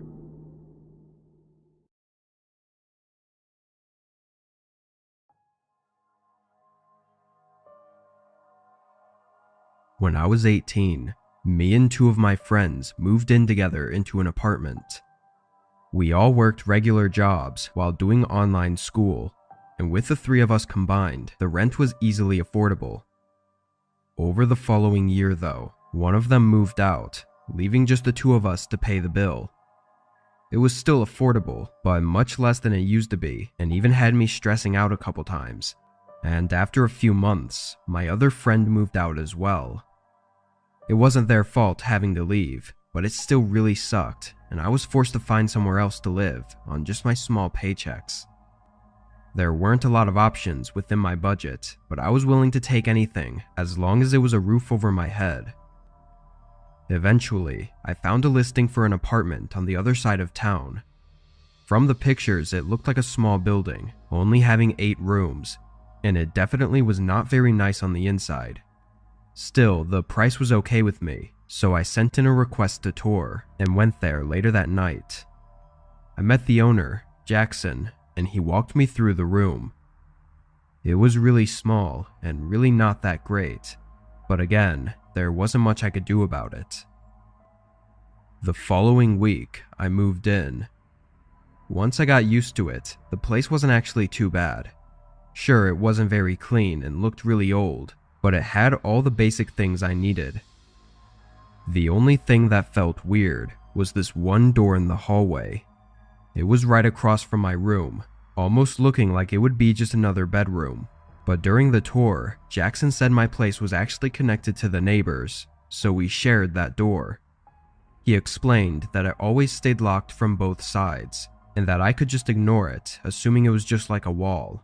But sometimes I felt like it was a little weird if they could hear everything going on in my apartment. And on the flip side, I always felt like I had to be extra quiet so as to not disturb them. The door was clearly thin, so sound had to be going through easily. However, for the first week or so, I never heard anything from the other side. Like not even a little bit of noise or anything. It wasn't until one night after working late, I was sitting on the couch watching TV when I heard a really loud thud come from the hallway. I walked over, thinking something might have fallen over in my room, but then I noticed a bit of light moving around under the door to the other apartment. It looked like maybe a phone flashlight or something.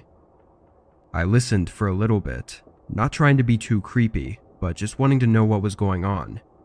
After all, that was the first time I'd ever heard anything from their apartment. But after only a minute, the light turned off and no more sounds came from behind the door. I went back to the couch and stayed up for another hour before going to bed. Throughout the night, I occasionally woke up hearing thuds or soft footsteps coming from that door in the hallway. I never got up to check on it because I knew there was nothing to really check on, but it gave me an eerie feeling for some reason, knowing they were up the entire night doing something in the dark of their room. This went on for a few days, only hearing noises late at night when most people would be sleeping. I never heard anyone talking though, or really anything other than thuds and footsteps. But then one night, something was different. I woke up to a thud far louder than any of the others I'd heard. I immediately sat up in my bed with wide open eyes, staring at my door across the room. Something about that sound sent chills through me, making me feel like this was something I needed to check on. I slowly and quietly got out of my bed and walked over to my door, leaning against it and listening into the hallway. Nothing. It was completely silent now. I carefully opened the door, looking across the hall, and felt my body go numb. The other door was open. I hesitated, unsure what to do, but then I crept into the hallway and looked behind the partially open doorway. I almost didn't believe what I saw. It was a bedroom, slightly smaller than mine, but it was empty aside from a mattress on the ground. There were no doorways leading to anywhere else. It was just a single room with no way in or out except for the door in my apartment. I ran and got my phone, dialing 911 as I looked all around my apartment to make sure nobody was there. Luckily, whoever was in there had left. Police came and did their investigation, but strangely, Jackson never picked up his phone, and soon we found out that Jackson probably wasn't who he said he was. We never heard or saw from him again. As for the room, it's honestly just a puzzling situation. It could have been Jackson, or whoever he was, that was living in there and trying to not be noticed. Or it could have been someone else. Maybe they broke out and that's what the sounds were. To this day though, I've never gotten any updates on what the true story behind any of it was. It was the beginning of winter when I had to make a big change of location for work. There was no way around it due to my position, unless I quit, but I really didn't want to do that. Unfortunately though, they were making me move several states over to a place I'd never been to before. It was a small town a decent way outside of the city that just so happened to have a large warehouse that I'd be working at. With no real way to get there beforehand, I had to rent a place without ever seeing it in person. The options were minimal given the size of the town, so I wasn't very confident in my choice, but I tried to keep my hopes up. When the day came, I left my hometown and drove 2 days to the new place. When I first made it to the town and drove through the roads, I felt very out of place. I was always a city person, and this was the most small town looking town I'd ever been to. There were very few neighborhoods with newer houses, as most of them were very old 1900s looking homes.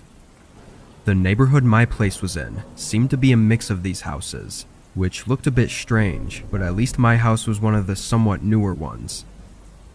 I parked on the side of the street and walked up the driveway, which had a shipping container in the middle that was delivered with all my stuff in it. I opened up the house key from an envelope and unlocked the front door, stepping inside for the first time. Seeing an empty house is never the best way to judge if it'll be good or not, but this place looked a lot worse than it did in the pictures. There were cracks running along the walls and water stains all over the ceiling, things that must have been photoshopped out of the pictures. The rooms were not very spacious either, but honestly, after seeing all the other houses, this one was probably one of the best in the town. Once I was done looking through the rooms, I went back to my car and got out the air mattress and a couple backpacks full of stuff. It was already really late, and I didn't want to do any big moving until the morning. I decided to set up the air mattress in the living room. I don't know, sleeping in an empty bedroom in an empty house made me uncomfortable, so I just stuck with the living room. I turned off all the lights and laid down. I was really tired, but I still had trouble getting comfortable. About 30 minutes went by of me just laying there and trying to sleep, before a knock at the front door startled me up. I looked over at the door, then tapped my phone to check the time. 1 a.m. Nobody should be at the door this late. I got up and quietly went over, looking through the peephole. There were 2 men, both standing on the porch and looking at the door. It was dark, but neither of them had defining features. I stayed and watched them, not saying anything, and waiting for them to leave. They knocked again, showing no signs of leaving anytime soon. I wondered what they could possibly need at this time of night, and I really couldn't think of anything reasonable. Another 30 seconds passed, until one of them turned around and started to walk away, followed by the other. After they were gone, I sat back on the mattress and tried to figure out why they came here. I spent at least 15 minutes just laying down and thinking, but I guess I was more tired than I thought because I drifted asleep. When I woke up, it must have only been maybe half an hour later. I was still half asleep, but I heard a long, quiet creak come from across the house. I quickly got up and turned on the light. I didn't know if it was just the house creaking or something else, but I was already on edge. I walked down to the room at the other end of the house where I'd heard the sound from, but at first, nothing seemed off. It was just an empty room. That was until I saw a very small gap between the window frame. It was just slightly open. My stomach dropped as I closed and locked it. I had no idea if it was like that before or not. I didn't remember ever checking the windows. My mind was racing though, making me go through the house and check all the windows and doors. But as I went around the upstairs rooms, there was a single scuffed shoe print right in the middle of the hallway. Thankfully, there was no one in the house anymore, but it didn't take away the horror of it. Police came quickly after I called, confirming that it was very likely someone had come in that night through the window. The fact that one or two people had come in through the downstairs window and must have walked through the entire house to get upstairs, all happening while I was sleeping in the middle of an empty room, is a terrifying thought. You just have to wonder what they did when they saw me and what they were planning on doing. And did it have anything to do with the two men I'd seen just half an hour before? I still live in the same house, but I've never had any more strange encounters since that very first night.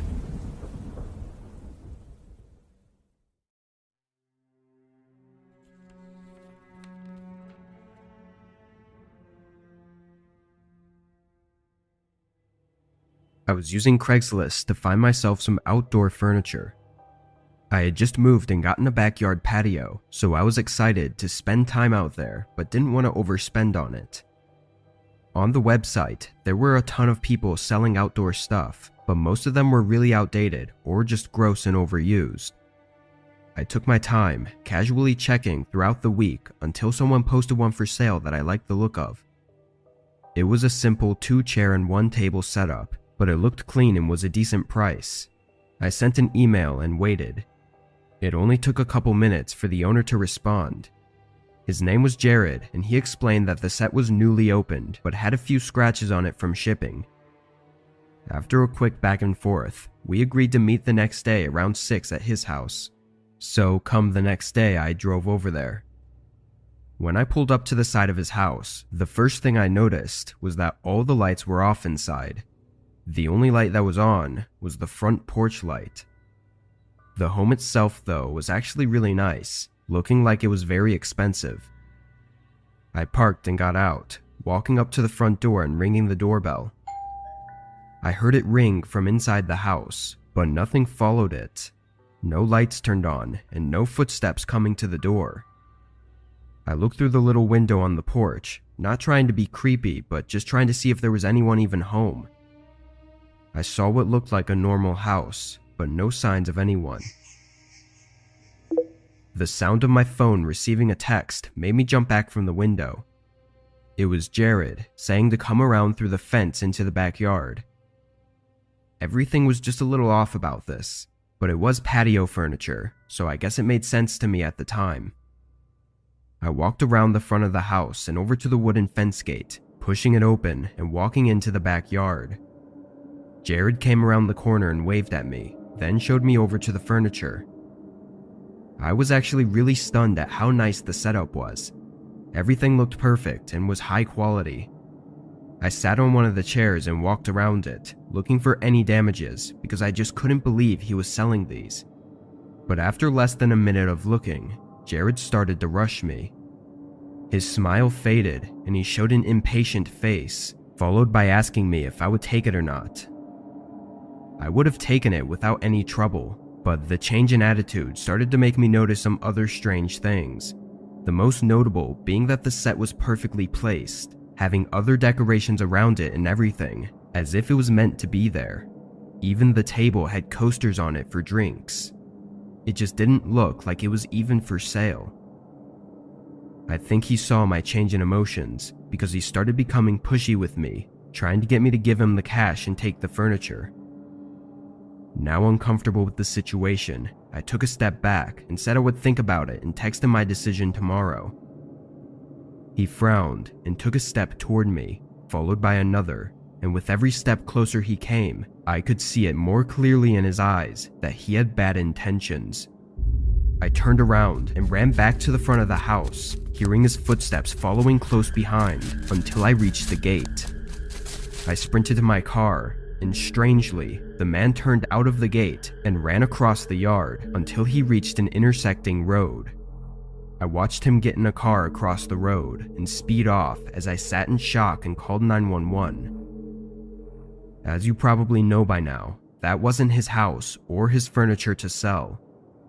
The owners were on vacation, and the man, who still remains unidentified, was trying to sell their belongings while they were gone. Thankfully, there were no signs of him breaking into the home, but they still aren't sure how he knew the family was on vacation.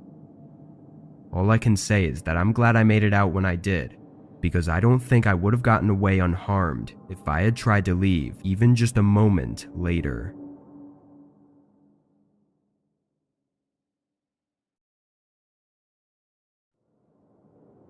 This happened 6 years ago. I was preparing to move into a house across the state and trying to get rid of anything that took up too much space. Craigslist was the only way I could think of to do this easily, as well as bring in a bit of extra cash to help me with the move. I posted about 10 separate listings of random things I was selling. Each item I was asking less than $20 for, just because I wanted them to go quickly. And for most of them, they did. I think only a couple were left by the end of the week, one of which was a workout bench with a set of weights. This was probably the last thing I wanted to haul into the moving truck and into the new place, so I really wanted it gone. I waited until just a few days before the moving date before someone finally sent me an email. I opened it, and all they said was, "I can pick it up today." Nothing more. I sent a reply asking what time they could come at.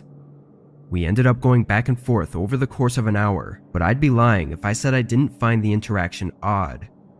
He would only write a vague sentence or two per message, making it take forever to plan out the exchange. In most other situations, I would never give away my address, especially in such a weird conversation, but I was moving away in just a few days, so I didn't feel it mattered too much. I sat on my phone in the kitchen for a while, just waiting for the guy to arrive. 30 minutes went by with no call or text until I heard a car pull up outside, and then footsteps coming up to the front door.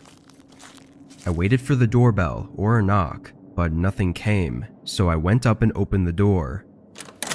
He looked startled, like he wasn't expecting it, but he also wasn't doing anything. From the small glimpse I got while opening the door, it looked like he was just standing there, staring forward with his hands in his pockets. "You're here for the workout stuff?" I asked. He nodded, and I invited him inside and showed him to where the bench and weights were, then let him check out the stuff for himself. Except he didn't. He stood there and looked at it, but didn't do much else. I already knew after the emails that this guy was going to be quiet and probably shy or something, but something else was definitely off about this guy. We stood next to each other as I waited for him to say something or check out the bench. It was a really awkward minute, but then there was a knock at the front door. The guy's head whipped around and he looked at me with wide eyes, like he was gauging my reaction. Although my gut was telling me this was something horrible, I tried to play it cool. I started walking to the front door, and the guy followed close behind me. Right before I got to the hallway, he stopped me by grabbing my arm. I immediately pulled away and asked him what was going on, but he kept that same blank face and didn't say anything. There was another knock, and this time, the man instantly ran down the hallway and swung the door open, giving me enough time to turn around and run out the back door. I looked back and saw 3 more men entering my house. Luckily, they didn't chase me, and I was able to get to a neighbor's yard where I hid and called the police.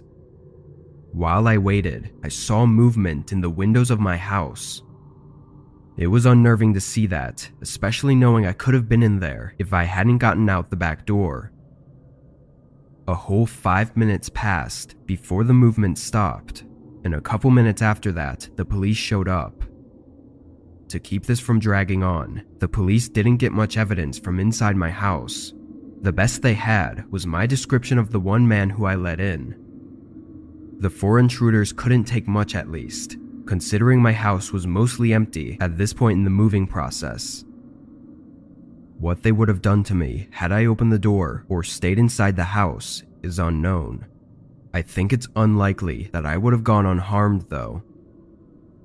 I've never opened Craigslist even once since then, and I encourage everyone else to do the same.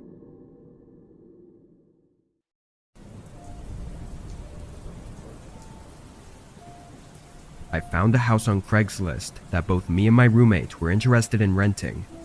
We didn't have a huge pool of money at the time, so taking up low rent offers on Craigslist was just about the best we could do right out of college.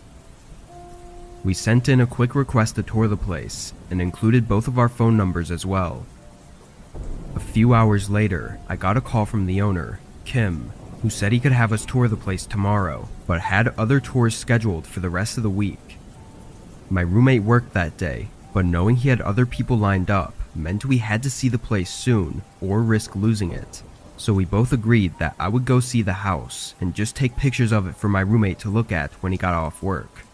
This wasn't ideal, but it was the best we could think of. When I got to the house on the following day, I was kind of disappointed at first glance. It was far from other houses, down a pretty beat-up road, and the house itself did not look well taken care of. The outside had overgrown bushes and grass all around it. I parked in the driveway and got out to get a better view, but there wasn't much else to see. I stood there in the driveway for a second, debating if I wanted to flake on the owner and pretend like I couldn't make it. It sounds wrong, but I could already tell this wasn't going to be the place for us. Just before getting back into my car, a man called out to me. He came out of the front door and greeted me, and now I knew I was too far in. Kim seemed really excited to show me the place, so I went along with it. We went in through the front, and again, at first glance, the inside was really disappointing. It was very old and even looked kind of run down. As we walked through the house, I noticed more and more things that just didn't look right. The entire place was so worn down, I couldn't see how this would possibly be livable, and I was positive these were not the pictures he had posted on Craigslist. I asked if he planned any repairs or anything, and he started running through a list of things he had planned. He basically named every part of the house, which made it obvious he was making impossible promises. After touring the whole first floor, he started walking me up to the second floor. When we got up to the hallway, all I could focus on was this one door in the far back that had a padlock on it. Then I looked down at the dusty hardwood floor and saw multiple shoe prints of different sizes, but all of them went to a single room, yet none of them were coming out of the room. Even if I was missing some shoe prints exiting, I still knew that if they were from people touring the house, they would have gone to all of the rooms, not just the one. This all came to thought within a few seconds of being upstairs, and my heart started beating faster as I got nervous. Kim walked down the hallway, passing by one of the rooms and going straight to the one where all the shoe prints led to. I stopped and stared at him as he opened the door and urged me to come look. He looked at me for a second, but then recognized my nervous face and said for me to come over, this time like he was demanding it. My adrenaline started pumping, getting me to break from the shock and run back down the stairs straight to my car. I pulled out and drove off as the man came chasing me down the driveway. I called 911 as soon as possible, but when they got there, the house was empty. Nobody was inside. However, the room with all the shoe prints leading to it had signs of recent activity, showing that there were at least 2 separate people being in there. And the room with the padlock had a ton of garbage, like food wrappers and old blankets. The house was abandoned 8 years ago, and these people seem to have been living there for a while. I don't know what their plan was to do to me, but it was most likely a setup for an ambush. What scares me is that they weren't trying to sell me anything that day, so there wouldn't be reason to believe I had a bunch of cash on me. And that makes me question what ambushing me would have been for. I'm an avid gamer with a full-time job, so I'm sure many can empathize with the dilemma I faced years ago in attaining a new PlayStation 5. Stocks were low, and getting one was nearly impossible. I didn't have time to post sales on websites or scour stores in person for the very limited time they became available. In the weeks leading up to Black Friday, my brother's workplace received a shipment of PS5s, and I begged him to let me reserve one. Although it took some convincing, a manager allowed him to keep one, assuming I paid for it that same day, and also kept it a secret from the other employees, lest they ask for the same treatment. I was ecstatic and couldn't thank him enough. When that Friday came, I headed to the store and purchased the console with the intention of rushing home, setting it up, and playing the new Call of Duty. As I arrived, however, I found my brother in a heated argument with another employee. The man was squaring up in his face, flailing his arms erratically. I went over to assess the situation. That's when the hostile guy turned on me, berating me for being special and saying how I shouldn't even own a PlayStation as a woman. Evidently, our hidden transaction was no longer a secret. My brother tried to guide me away from the raging coworker, yet he followed, shouting after us on the verge of angry tears. It wasn't until a manager intervened that we escaped him. My brother apologized, telling me how this man has been getting into a lot of trouble recently and blew up once he caught my brother sneaking a console away. I wasn't the sort to hold grudges, so I shrugged it off, paid for the PlayStation, and went on my way. Following a night of gaming, I woke up to a text from my brother. He told me that the upper management sacked the guy for flipping out on other employees after the incident. I felt bad, but all my brother was concerned about was how this now former employee had threatened the pair of us. I thought it was a spur-of-the-moment anger, yet my brother insisted that this guy was having a full-on meltdown and quite possibly dangerous. I just told him not to worry. That Saturday at work dragged on. I couldn't wait to get back home and start the weekend. As soon as I could, I left my workplace and walked to my car, only to be stopped in my tracks by someone shouting behind me. I turned quickly, both irritated and startled to be called so abruptly. My heart jumped a little when I found myself face to face with the man from my brother's store. "You remember me?" he asked with the faintest shred of remorse. His appearance was unkempt and exhausted, and at that point, I understood my brother's warning. How did this guy find me? Why would he intimidate me over a gaming console? I responded with a mere nod, probably failing to hide my nerves. The man then started what felt like a practice apology. He told me his wife had just left him, and he was trying to win his kid's favor. I listened in silence as he explained how he wanted a PlayStation for his boy, yet his voice carried no emotion. Call me a jerk, but my inner kid wasn't about to give up my console. I told him that I didn't keep it for myself, that it was a gift for my little cousin, and I couldn't break his heart by taking it away. He just grunted in response and stared at me. The silence exceeded awkwardness and became uncomfortable. Feeling threatened, I got in my car and left with him still standing there, blankly watching me drive away. Once home, I texted my brother immediately about the encounter, and not a minute passed before he replied and told me that the guy never had a wife nor any kids. I was still reading the text when a sudden knock came from the rear of my apartment. It wasn't even subtle.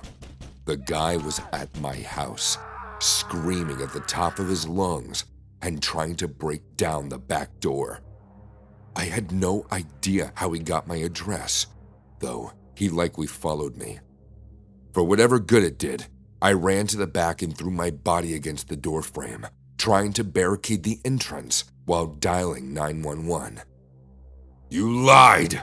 he growled from the opposite side, and I just pleaded in response, telling him that he could have the PlayStation if he would just go away.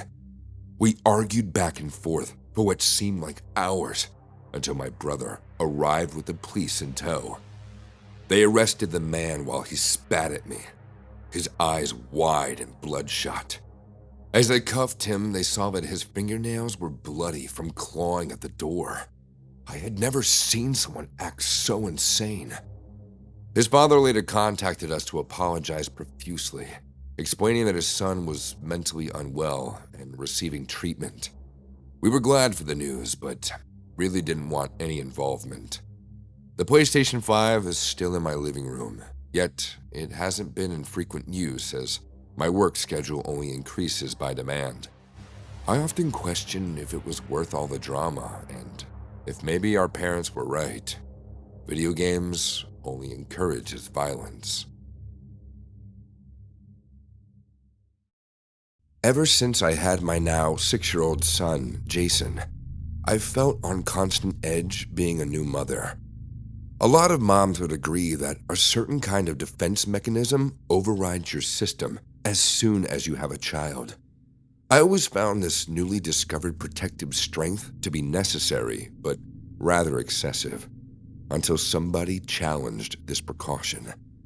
Last November, me and my sister went shopping on Black Friday. I brought Jason along and she had her teenage daughter with us. We regularly did our Christmas shopping together, and it was usually a big event to us. We were always camping out the stores and trying to be the first in through the doors. It was more of a fun sport than a real shopping haul, but I digress. This was the first year Jason could attend the traditional outing, because I feared losing him in the crowds when he was younger. I had him put on his brightest green shirt so he'd be easy to spot, and his niece promised me that she would be my second pair of eyes, which further put me at ease. My sister was in her competitive spirits and suggested we wait near the doors of a large retail outlet. It was only 6:30 when we arrived, and the store wouldn't open for some time, but being early was the intention. Despite a horde forming, it wasn't as crowded yet. A few people were scattered around, engrossed in the deals displayed in the store windows. The only person that didn't seem eager for the shop to open was a short man with a gray beard, standing a few meters from us. He was wearing a puffer jacket and rolled an lit cigarette calmly between his lips. This man seemed to be patiently minding his own business, yet every few seconds, I caught him looking in our direction, and it made me feel slightly nervous. Soon, employees began showing up, and by that time, the place was packed with shoppers hovering outside the doors. When they opened and the rush of bodies crashed through the entrance, the four of us were huddled together and joined the wave. Once inside, everyone began mindlessly grabbing at items to pile into their carts. But we immediately made our way to the electronics. Our target was the phone section, and in the blind pursuit, my niece rushed ahead while pulling Jason by his hand. I didn't worry much until me and my sister reached the electronics after a slight delay in movement, and we found my niece looking through the iPhones with my son nowhere in sight. Instinctively, I rushed over and began to yell his name, scanning for him in the surrounding area. When Jason failed to appear, I turned to my niece for answers. My body went cold, and I shouted at her more aggressively than I had intended to, which made her burst into tears. It all happened so fast. Not even a split second after we realized we lost him, the man that was standing outside looking at us approached.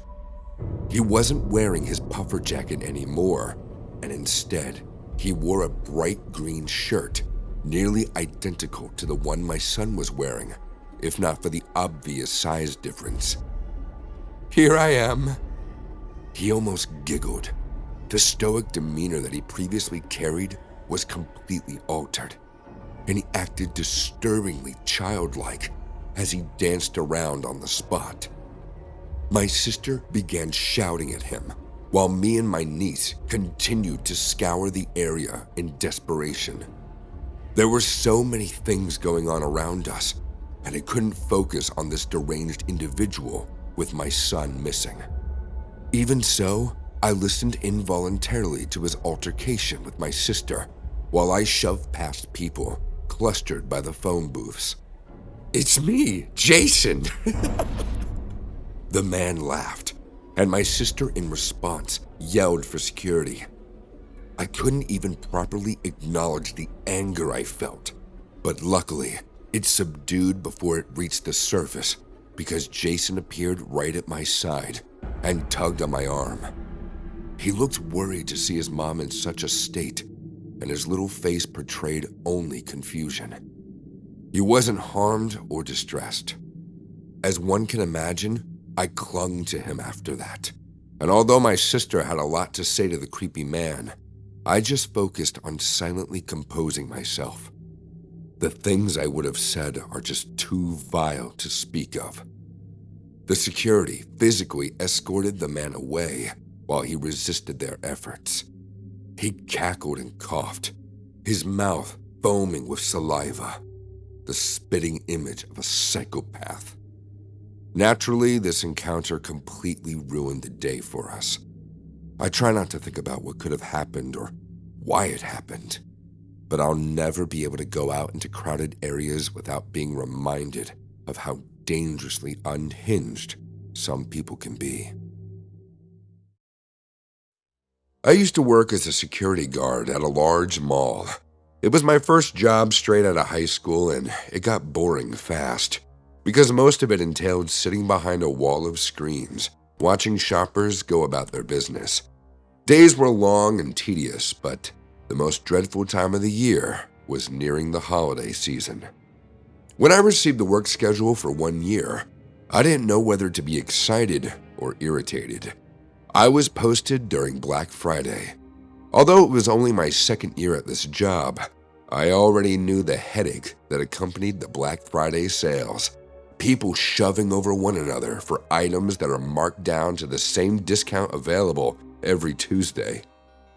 During the previous year, I had the night shift after Black Friday, and even though the scene I walked into that night was like something out of an apocalyptic movie, it didn't hold a match to being clocked in when those doors opened to degenerates who had forgotten every ounce of human decency in the pursuit of scoring some deals. That morning, I was mentally getting ready to face anything and everything. After grabbing an energy drink from the food court, I thought I was prepared for it all, until I reached my desk in the control room. There was a note on the keyboard in front of the CCTV screens, and it simply read, "In the dark, stay inside." I had no idea what it could mean, and because I couldn't make anything of it, I just tossed the note away. From the second the mall opened, there wasn't a dull moment. I was running around like a headless chicken, trying to desperately maintain order and safety among shoppers. There were 10 guards on duty, and we all had our hands full. Countless reports of unrest echoed through the mall, and it was hard to keep track of every complaint. The walkie-talkie strapped to my vest was constantly buzzing when one of my colleagues radioed in about something that immediately drew my attention.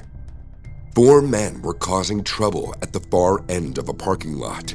Allegedly, they were robbing people at knife point on the 3rd floor parkade. Police had already been notified, but as security, we still had to intervene in an attempt to remove bystanders from any immediate danger.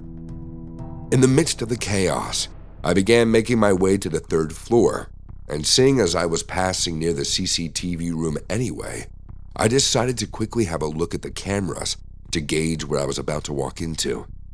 As I unlocked and swung open the door to the tiny security room, I nearly bumped into someone standing there facing the computer screens. Only a few employees had keys to this door, and I didn't recognize this person as one of them. It was a guy dressed in a Christmas suit. When he heard me enter, he turned and faced me. His eyes were hidden by a pair of sunglasses, and his heavy breathing filled the quiet air. Normally, I never froze up, yet I found myself paralyzed by a mixture of confusion and fear. I was about to question him when he abruptly stepped forward and placed his face mere inches from mine. "You got my note." He flashed a toothy smile. His teeth were cosmetically filed and sharpened to a resembling jawline of a shark. His body twitched as he stood there, and before I could respond, the power abruptly tripped, leaving us in complete darkness. I quickly outstretched my arms, ready to defend myself, as the guy threw himself at me. He was scrawny but strong, as he shoved me to the side and ran out the door. His escape was already secured by the time the lights flickered back on. Despite those men outside being the priority, I couldn't leave the room after the obvious security breach. I locked the door and reported the incident over my radio, giving a quick description of the man while trying to restore the camera footage. When the screams came to life, they focused on one image. It was of 5 men, all dressed in Christmas suits and sunglasses, staring in the direction of the camera lens with clear intimidation, almost like they were posing to be seen. The creepiest part of it all was how the image vanished when I tried to show it to anyone else. Even the brightest tech guys on our team couldn't restore it, and with everything considered, I couldn't help but feel like it was all aimed at me. Supposedly, the police caught 2 of the men, but there were no follow-up reports that came back to us. I still worked as a guard for the following 2 years after, and I faced many more dangerous incidents. However, the scariest moments would occur when I was alone in the CCTV room, and the screens would momentarily glitch into an image of the 5 men, taunting me to no end.